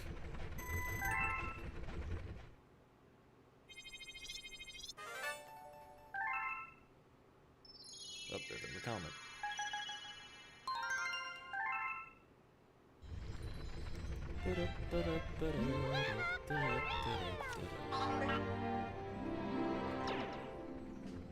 There's that one star that I was looking for a while ago.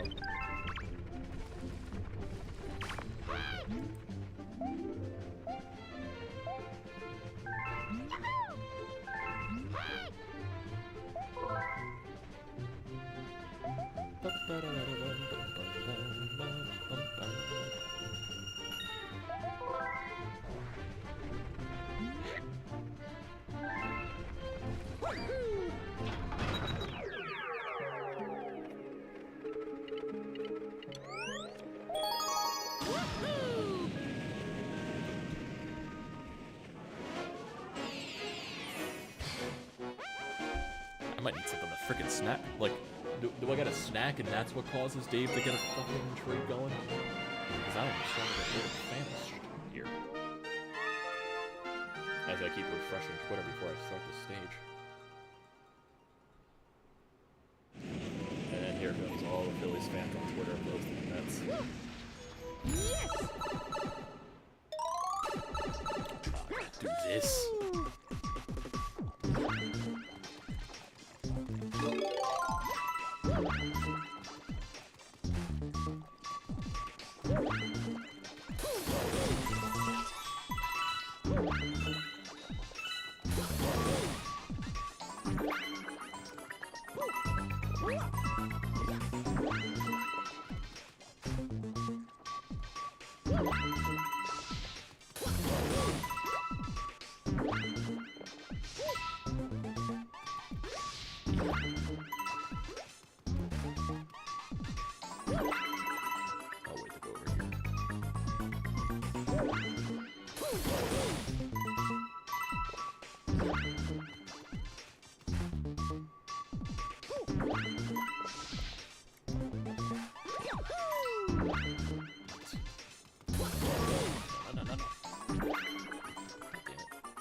Exactly 100 here.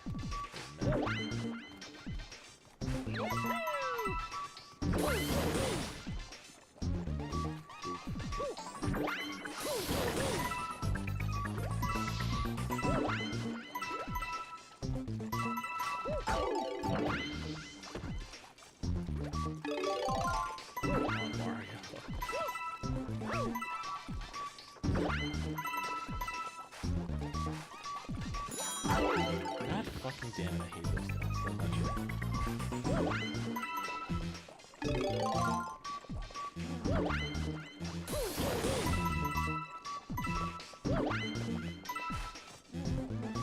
Come on.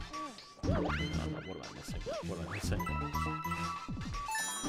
What am I missing? Fuck, what am I missing? What am I missing? What am I missing? Over here. Exactly 100. Are you fucking kidding me? Oh my god.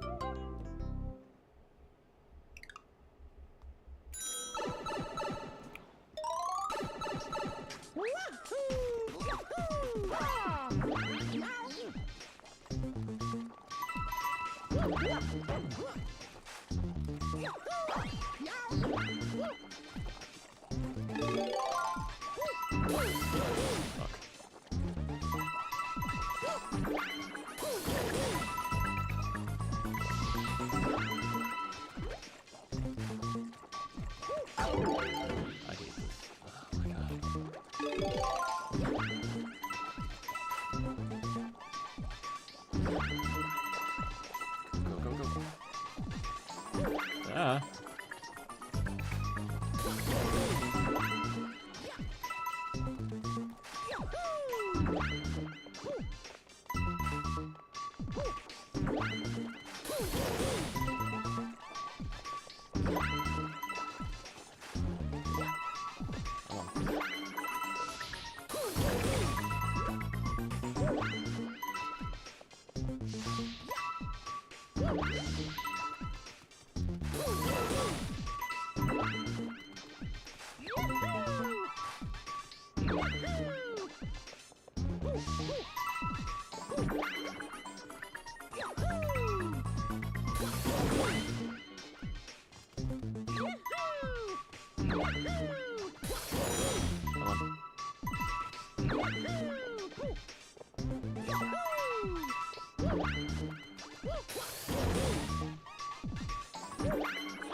Where are these last 3 coins at?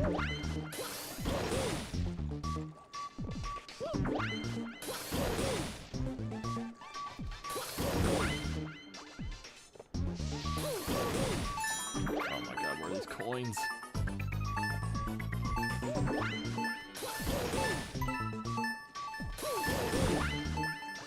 I swear, why is there exactly 100?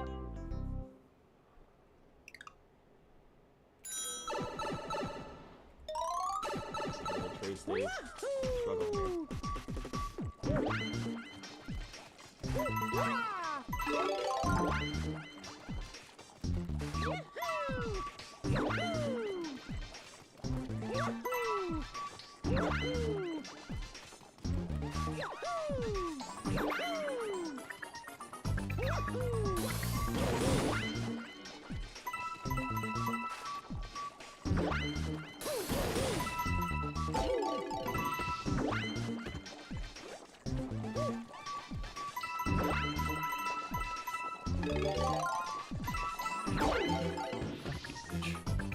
I'll lose this one.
Hello, depressed Mr. Matt. How you doing? I did see Verlander get traded.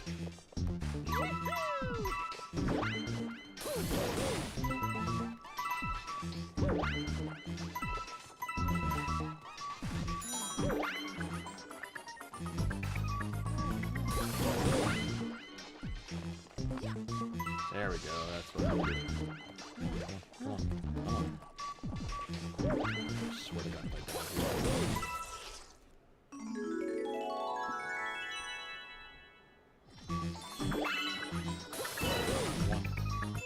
Thank you.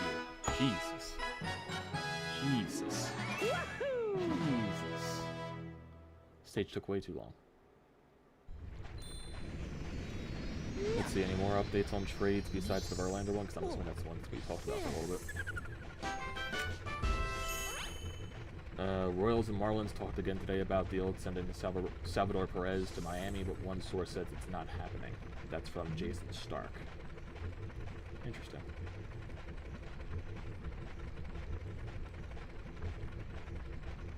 Nope. Nothing here. No, nothing about that.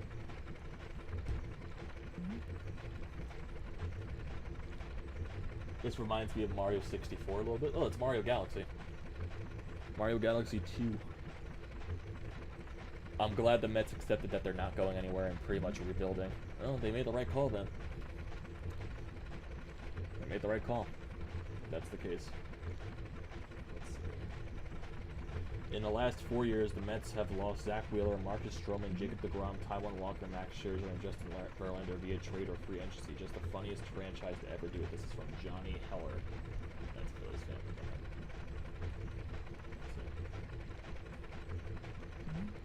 Here we go. This is from Mike Rodriguez. He is an MLB insider for the Dominican Republic. And he also, okay, he does the Cubs Spanish broadcast. The Baltimore Orioles are considering right-handed Dylan Steve's conversations are getting hot. Interesting. The Orioles definitely do have a lot of pieces to go get them in their prospect system, if that's the case. Let me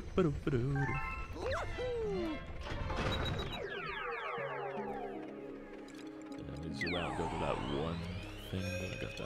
No!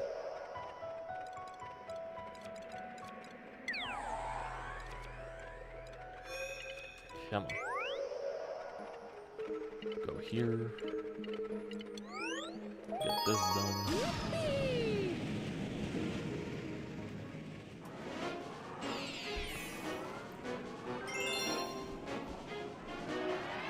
Dave, I need a trade, man.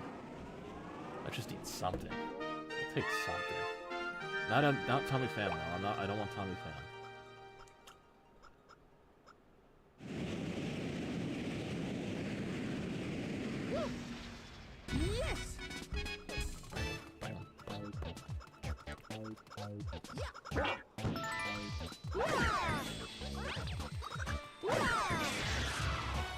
Come on.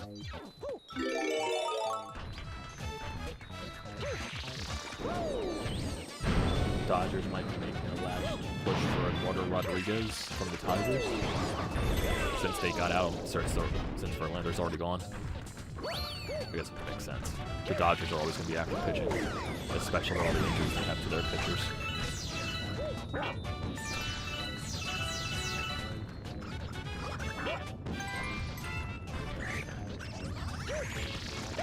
Yeah, Mario Odyssey was a great game.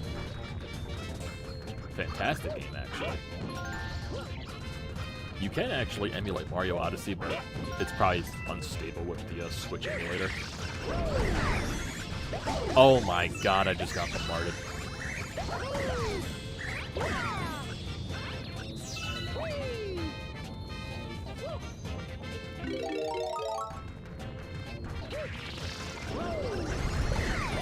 Oh my god. Camera, please move. Ah. That guy. Where's he at? Where's he at? Oh, he's behind the freaking glass. Nothing will ever touch Mario 64. I can understand that. If you grew up with that game. I didn't grow up with the N64. So the Galaxies were the ones I grew up with. And I didn't play Mario Sunshine when I was little. So for some reason, I just never bought that game when I was a kid for the GameCube. Ow.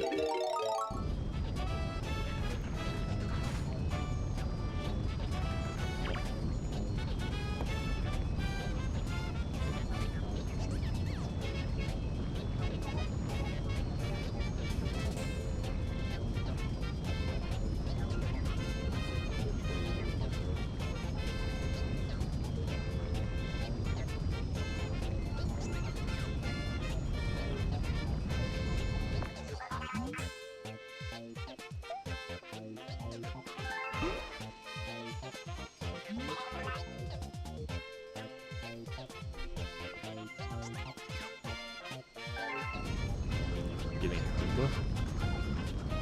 Okay, where the Goomba's at. Where you at, Goomba? I remember playing Skate 1 and Skate 2 and 3 back in the day. I never played those games. I know a lot of people love those. Where's the Goomba at? Goomba, where you at?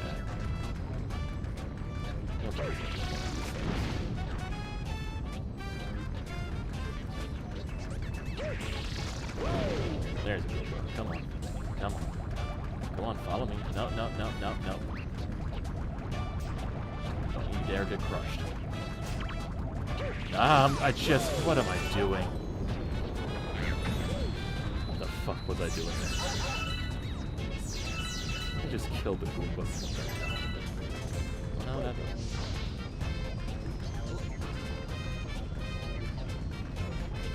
Another Goomba in this round. Yes, there is. Come on, buddy. Come on, Goomba. Come on, come on.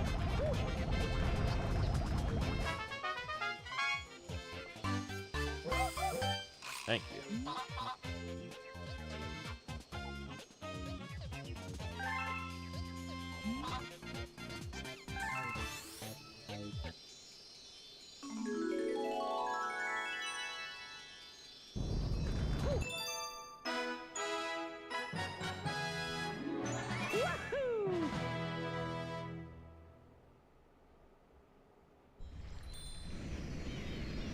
Oh boy, Harrison Bader is not in the Yankees lineup today. Oh, yeah.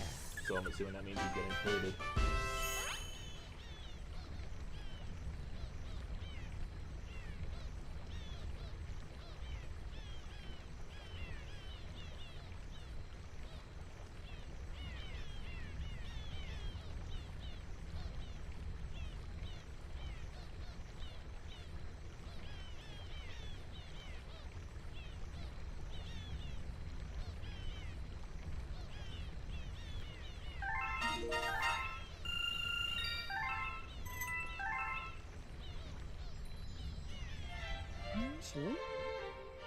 Skate 4 now just called Skate. It's coming out most likely next year. Interesting. Interesting. Yeah, the games I'm looking for this year, Spider-Man eventually when that comes out, the 2 new Mario games that are coming out in the fall, the remaster, well, the complete remake of RPG, and the Mario, what is the new one called? Whatever, the new 2D Mario game. I forgot what it was. Mario, I think it's Super Mario Wonder, I believe. Goombas of Ice looks funny.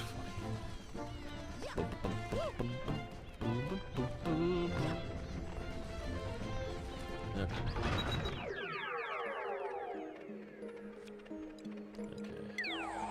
How are these galaxies? Okay, all these galaxies are complete. All those are complete. That's good. That's not where I wanted to go.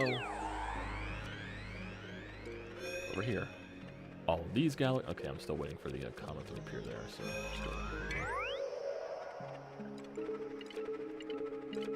that's complete. That's complete. Waiting for the comet there. Let's go back.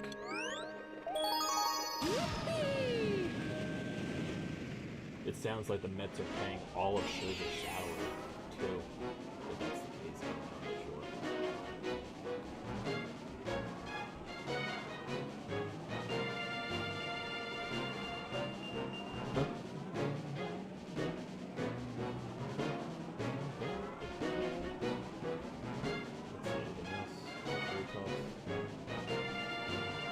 How would you, if there's Phillies guys in the chat right now, how would you guys feel about Harrison Bader?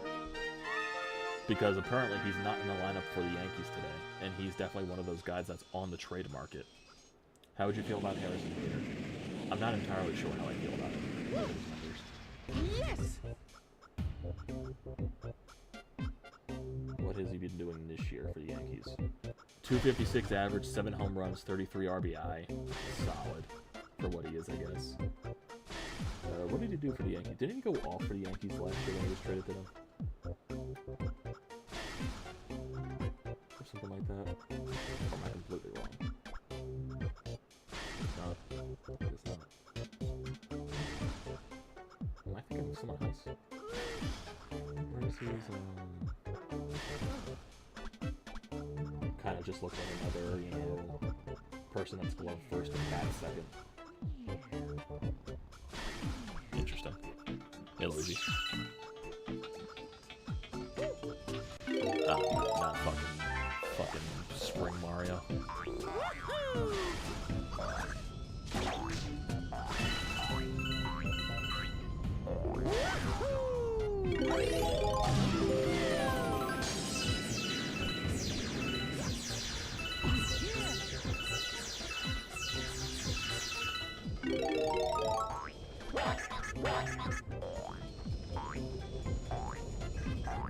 No.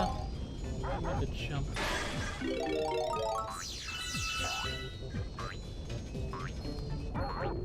Oh my fucking god.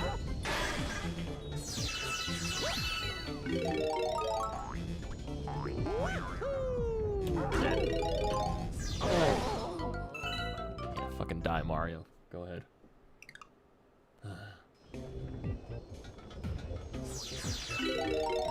Come on.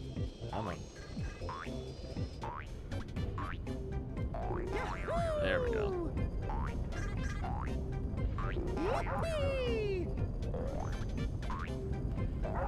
No.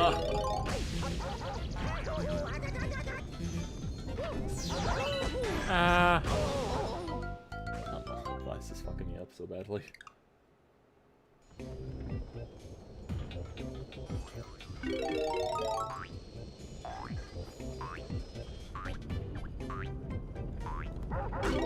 Come on, just jump, man. This stage is fucking me up for no reason it shouldn't be. Let's see anything else in the trade market.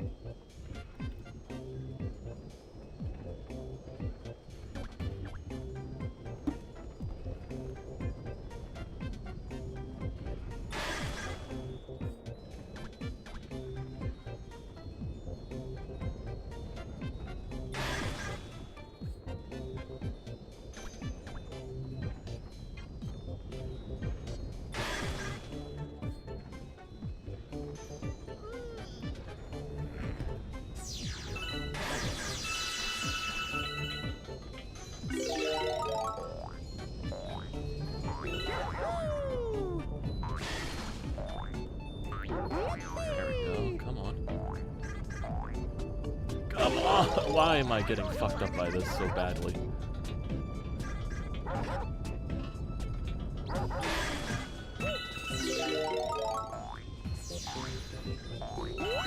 Jesus, no, I'm gonna. Oh, why am I so stupid? Why am I getting fucked up by this so much?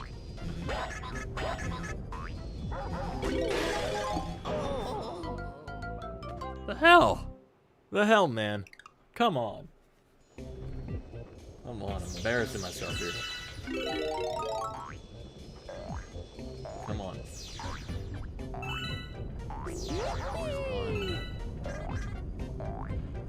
1, 2. Just jump over this guy, please. Jump over top, please. Thank you. Oh my god, I almost fell.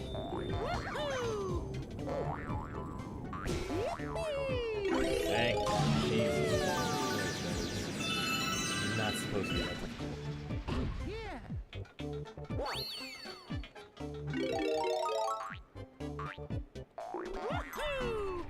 I hate spring markets so much. It's so terrible control with the control. He moves like a freaking rock.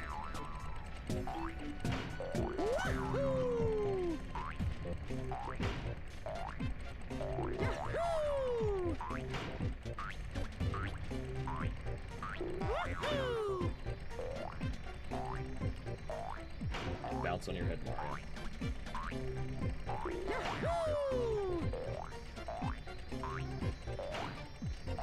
No, this jump is so unresponsive.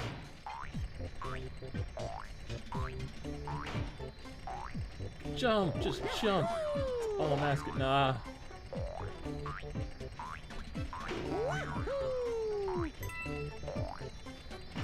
Are you gotta be freaking kidding me?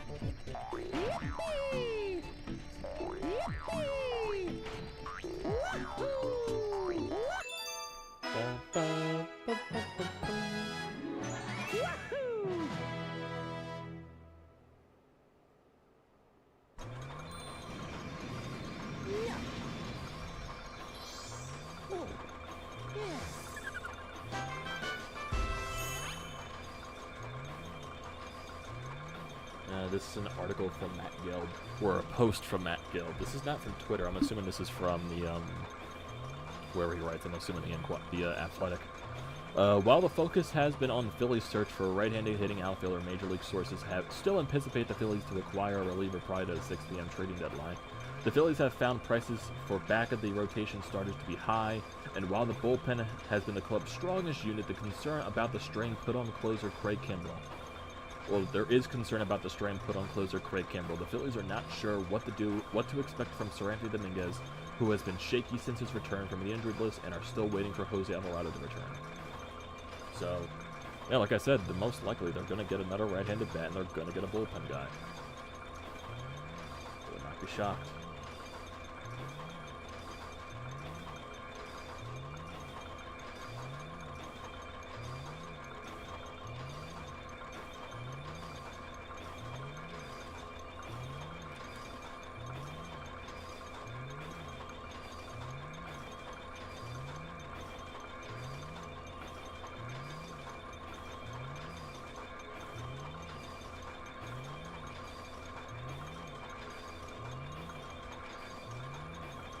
Let's see.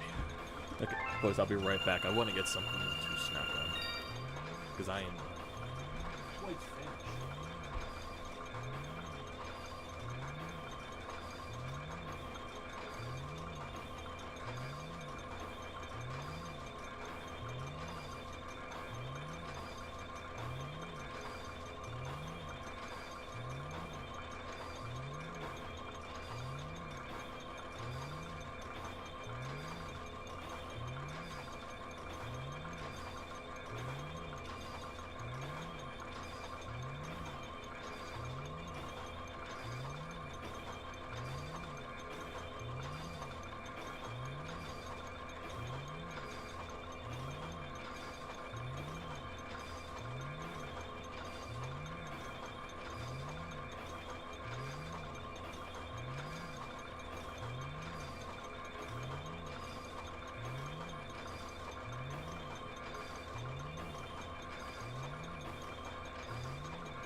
back, boys. I have returned. Let's see. Let me untangle my goddamn earphones. Let me untangle this shit. Come on. Come on. Untangle these.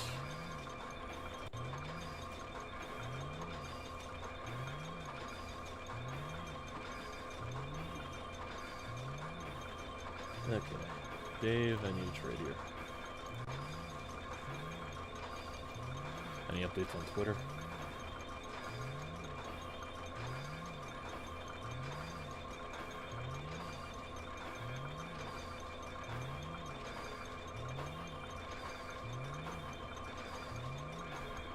Oh, here we go.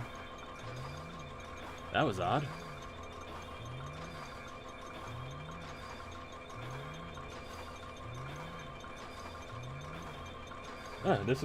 We got some breaking news, boys. This is from Twitter. Phillies are getting another pitcher.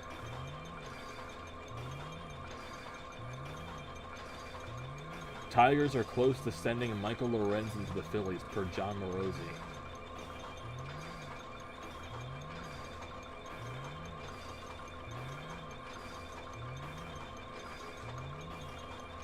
Yeah. Infield prospect Hwao Yu Lee is part of the proposed heading to Detroit to return. Interesting. Interesting.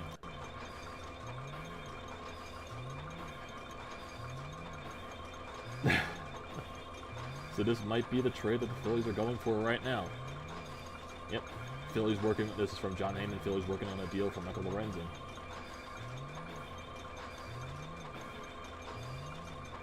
And Lorenzen is a guy that you can start.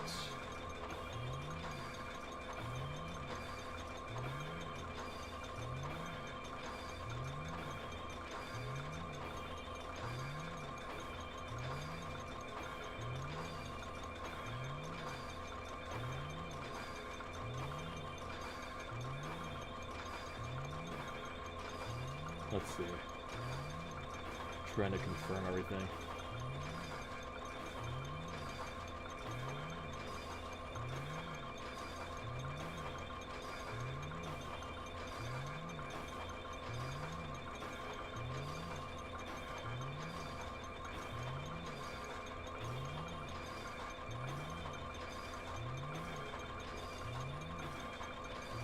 I wonder, they get another starting pitcher, and maybe they did make it a six-man rotation.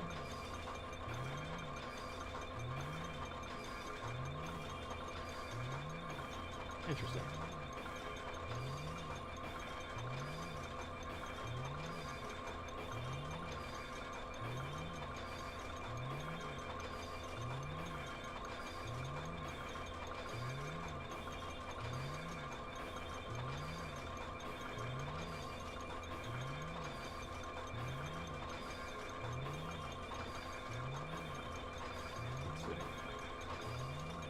Michael Lorenzen, Michael Lorenzen.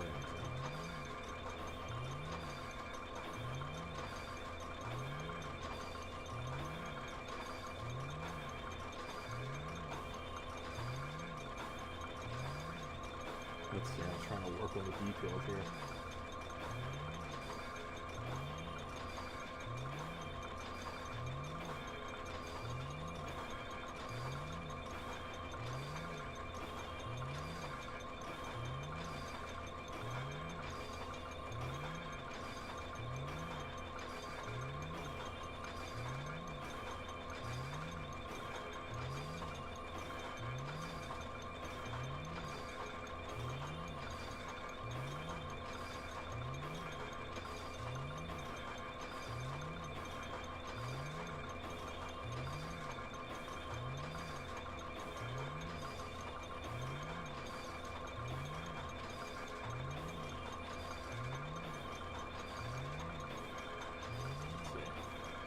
Dombrowski has his type.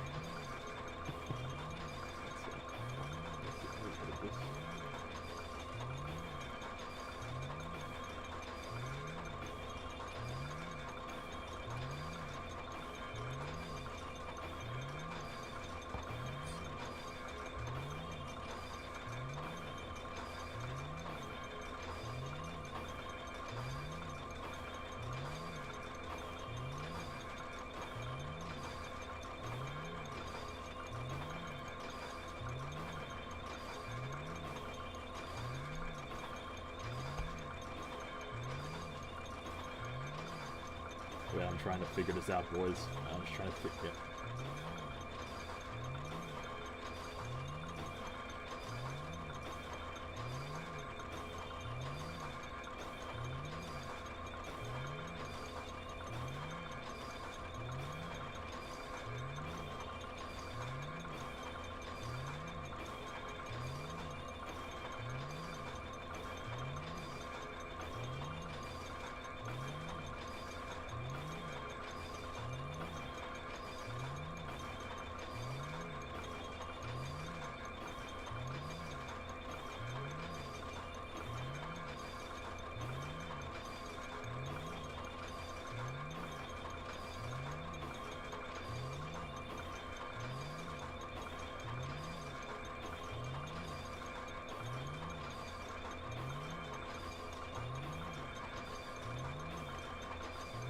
Well, the Phillies, I guess, if you look at the entire thing, they bolstered their rotation slash bullpen because, let me see.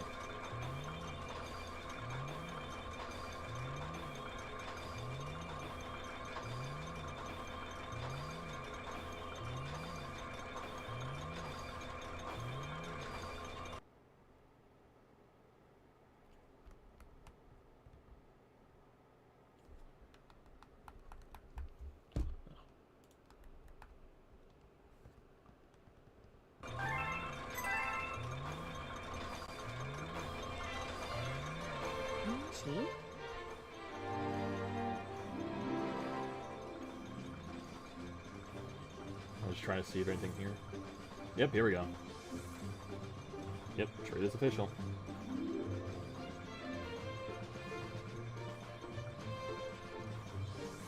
It's official. It is official, people. It is official.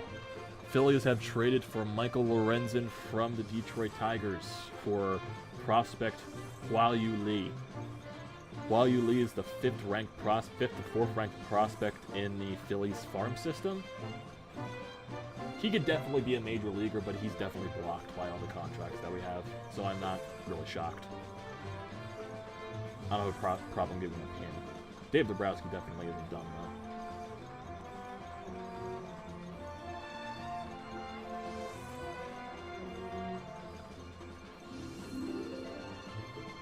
Yep, everyone's confirming it right now. Michael Lorenzen's going to the Phillies.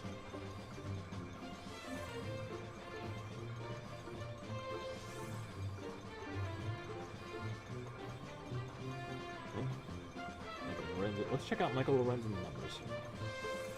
Let me check those out. Michael Lorenzen's numbers.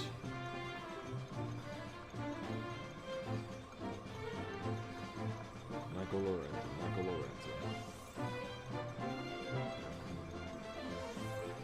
What are his numbers this year in Detroit? How old is he? Michael Lorenzen. If I can get more stats on him, that would be very nice. He's 31 years old. He is 5-7 with a 3.58 ERA this year in Detroit. So, I guess for being in Detroit, that's solid for what you can get. Last year with the Angels, he was 8-6 with a 4.24 ERA.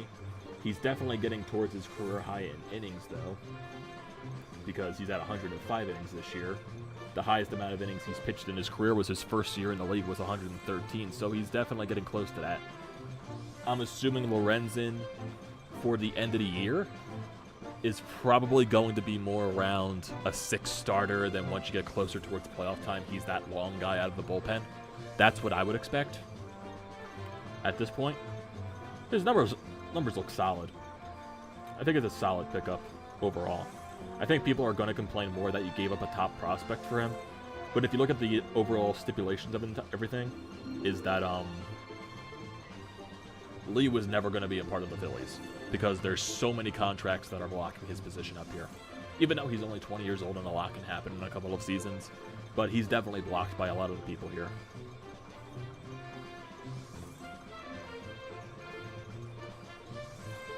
So let me look at Michael Lorenzen's baseball savant, see if everything's good. Or if everything's like solid. Now go get Duval and call it a day. Yeah, I don't think Dave Dabrowski's done for any most part.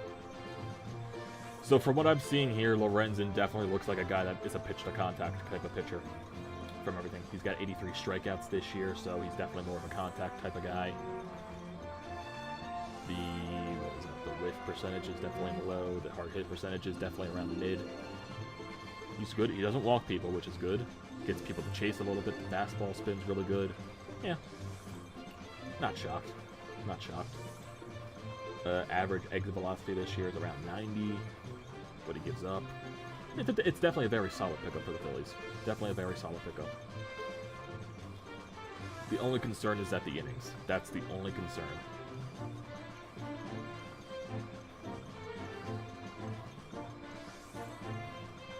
Lee is just blocked by everyone. You're just going to have to, you know, deal with giving up some prospects.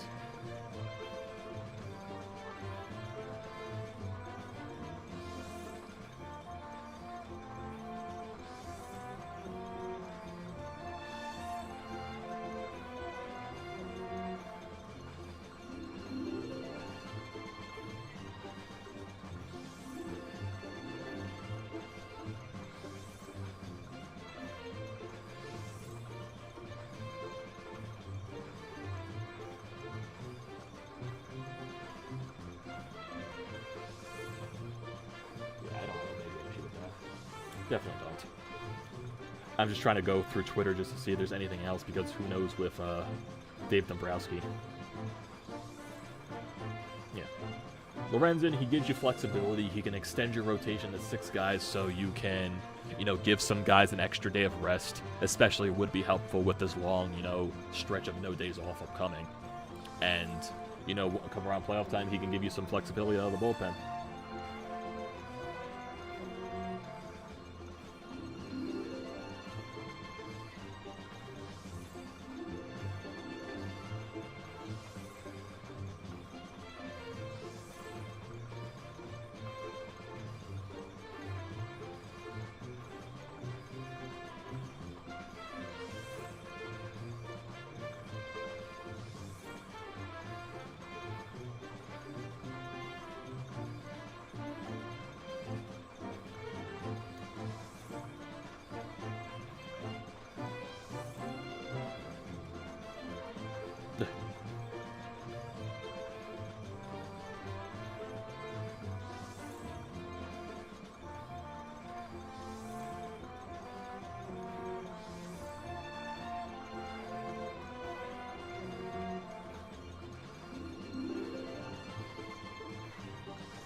Let's see. Who else can we get now?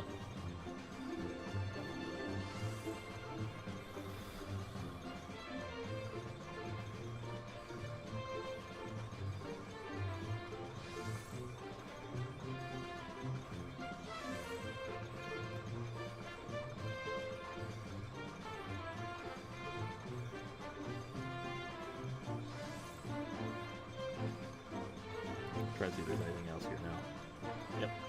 Lorenzen, solid pickup. Now we just need to go and get another power bat. Well, not a power bat, but another bat. That's basically it. So, that's basically it. Lorenzen, solid move, gets you flexibility in the rotation / the bullpen. Because, like I said, I think he's going to be, you know, the 6th guy in the rotation for the rest of the season to give extra days of rest to, you know, guys like Wheeler and Nola. Maybe, you know, Schwarber if he needs a day off or something like that. And then once you get closer to the playoffs, I don't think Lorenzen would give you a start. He would be that long guy out of the bullpen if you need him. That's what I would expect, at least. And hey, who knows? Maybe Caleb Compliment can do some stuff with him.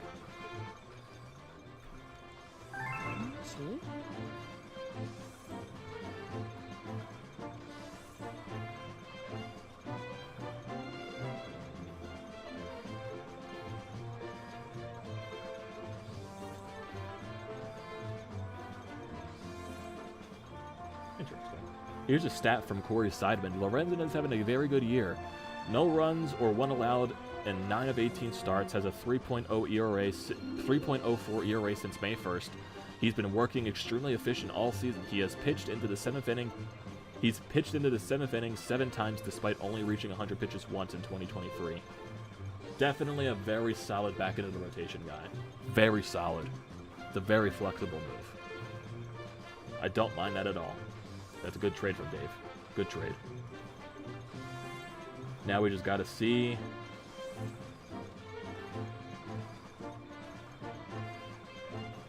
Now we just got to see if what bat we get. Just got to wait and see on that. See what I told you, boys? I went down and get a snack. Dave makes a trade. That's all I needed to do. That's all I needed to do.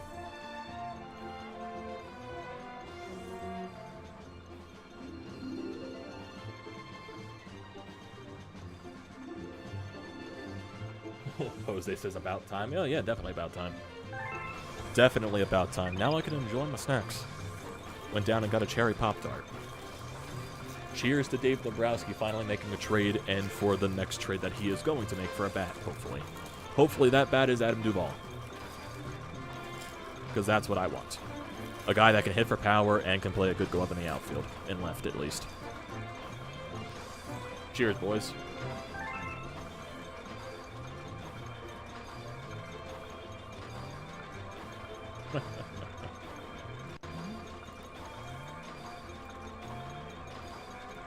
Let's refresh that Twitter one more time. Nope, nothing there. It's gonna be a little bit. It's gonna be a little bit before we see anything.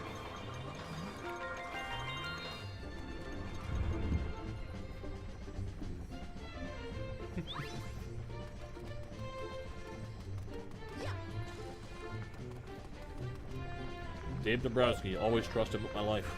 I'll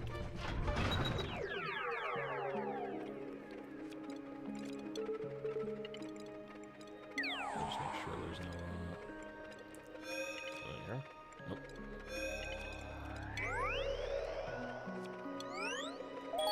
Go to Star Shine in celebration of this. Anything else here? Yep, this is from Jason Stark. Confirming Phillies Tigers deal Michael Lorenzen for Howie Lee. The Phillies are likely to go to a 6-man rotation temporarily since their next day off isn't until August 14th, then they'll reassess.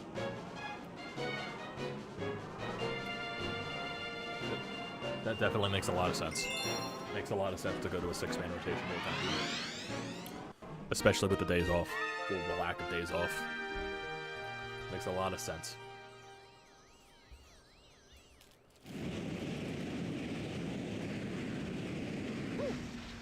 Yes! Whee! Yeah! Let's see.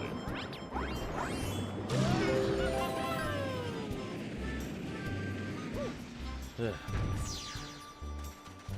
Oh, Piantos. How you doing, buddy? Up to the Yoshi level.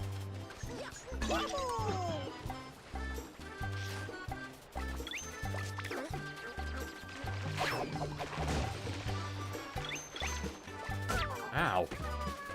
Yoshi, get back here.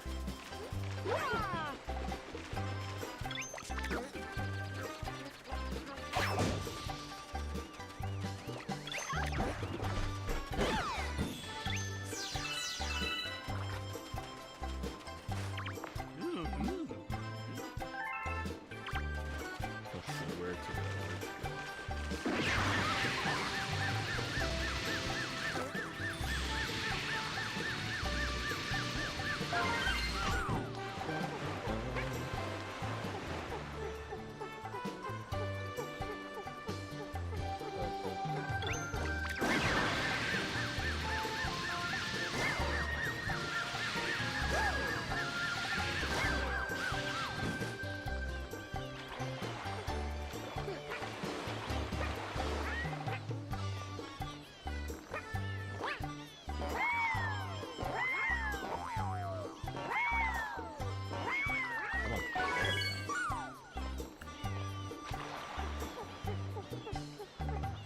definitely shouldn't be a swing here.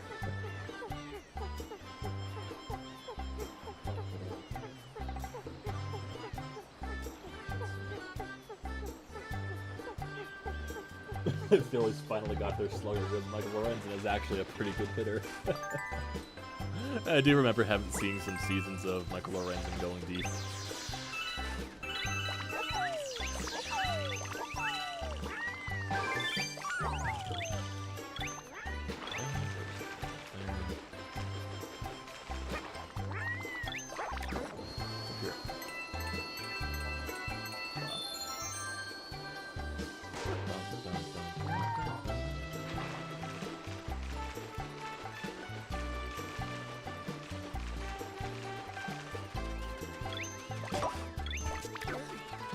Out of the way, like it to.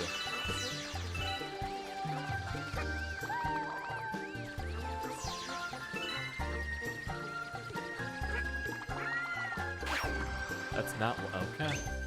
Just completely turn around, Yosh. Exactly what I want you to do.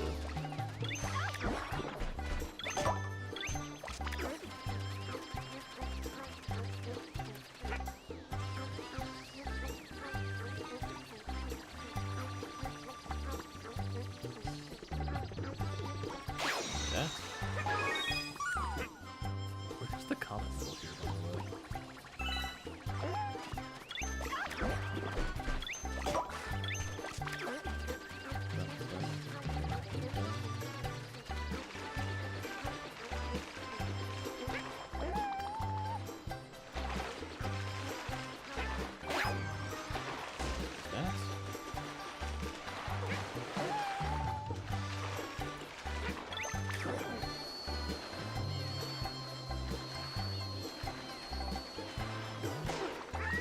Get on there. There we go.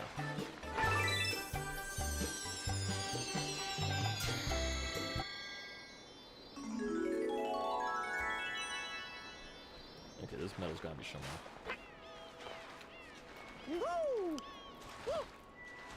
Can I not climb this tree? Yes, I can. Where is this comet metal at?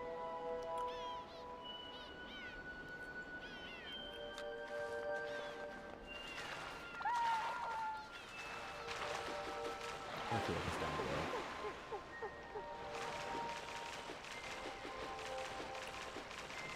It's gotta be down there.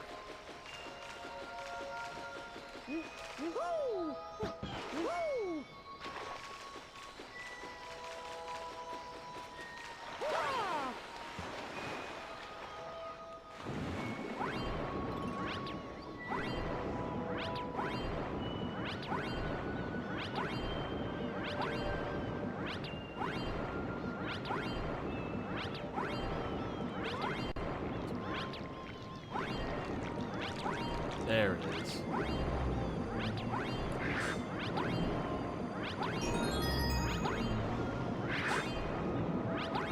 have to go searching for it. Where's that? Come on, Yosh.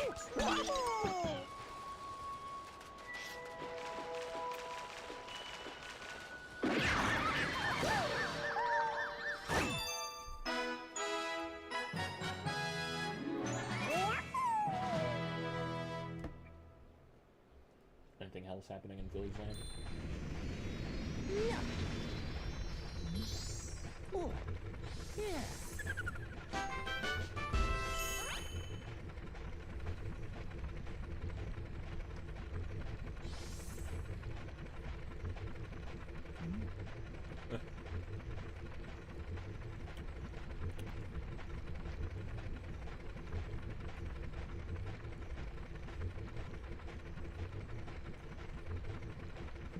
Good boy, I can hear the feedback in my mic now. Good boy. Here's a tweet. The New York Mets are sending the Astros $54 million in Justin Verlander trade. One executive said, if Verlander's $35 million option in 2025 becomes vested, Verlander is owed about $93 million, meaning the Astros would pay... I don't know. That math does not make sense to me. Ignore it, boys.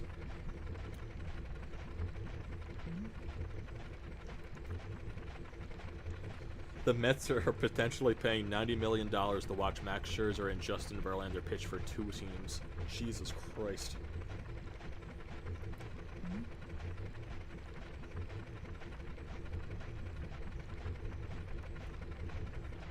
Jesus Christ.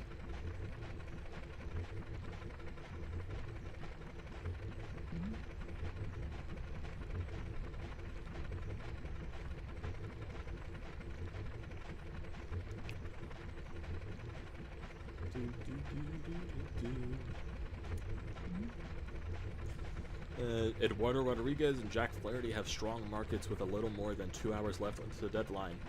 Dodgers, Braves, Reds, Orioles, Marlins, Diamondbacks all looking for rotation upgrades.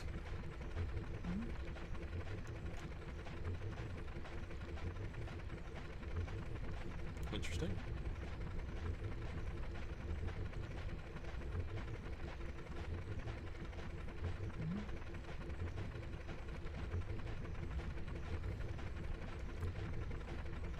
Interesting. Interesting.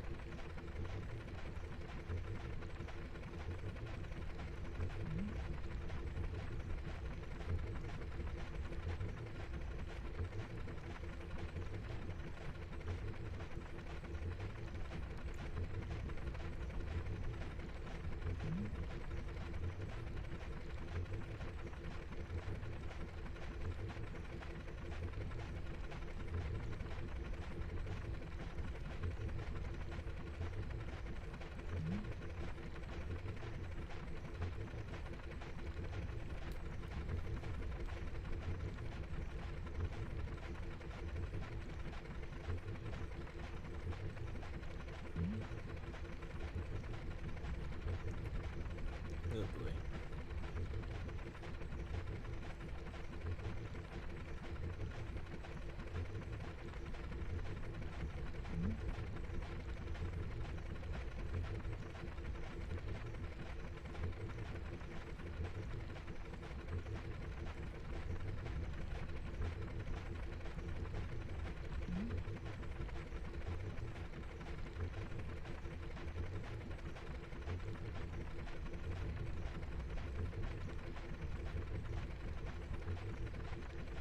Oh, Jesus.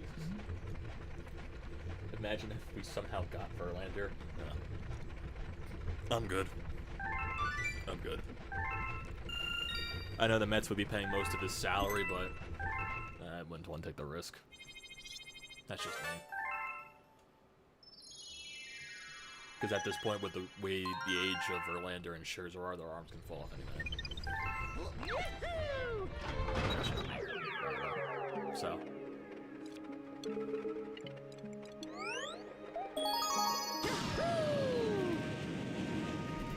Wahoo! According to Mario.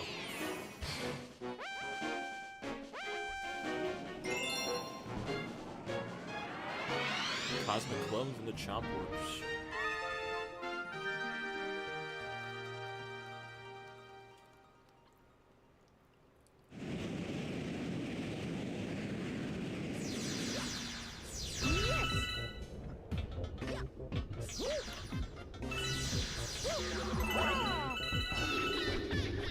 Oh shit.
Okay, we back.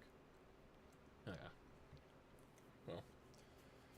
Right now, boys, I'm hearing that feedback in my microphone, which means that my neighbor's antenna is doing something, which is screwing over with my functions with the internet in terms of streaming. So we might have to cut this stream off a little bit early. So I think that's gonna be the case. I guess at the end of the day, I'll do more trade deadline stuff after tonight's Phillies recap. That's probably just the way we're gonna be going. I wish I could do it longer, but I can hear the feedback back already. So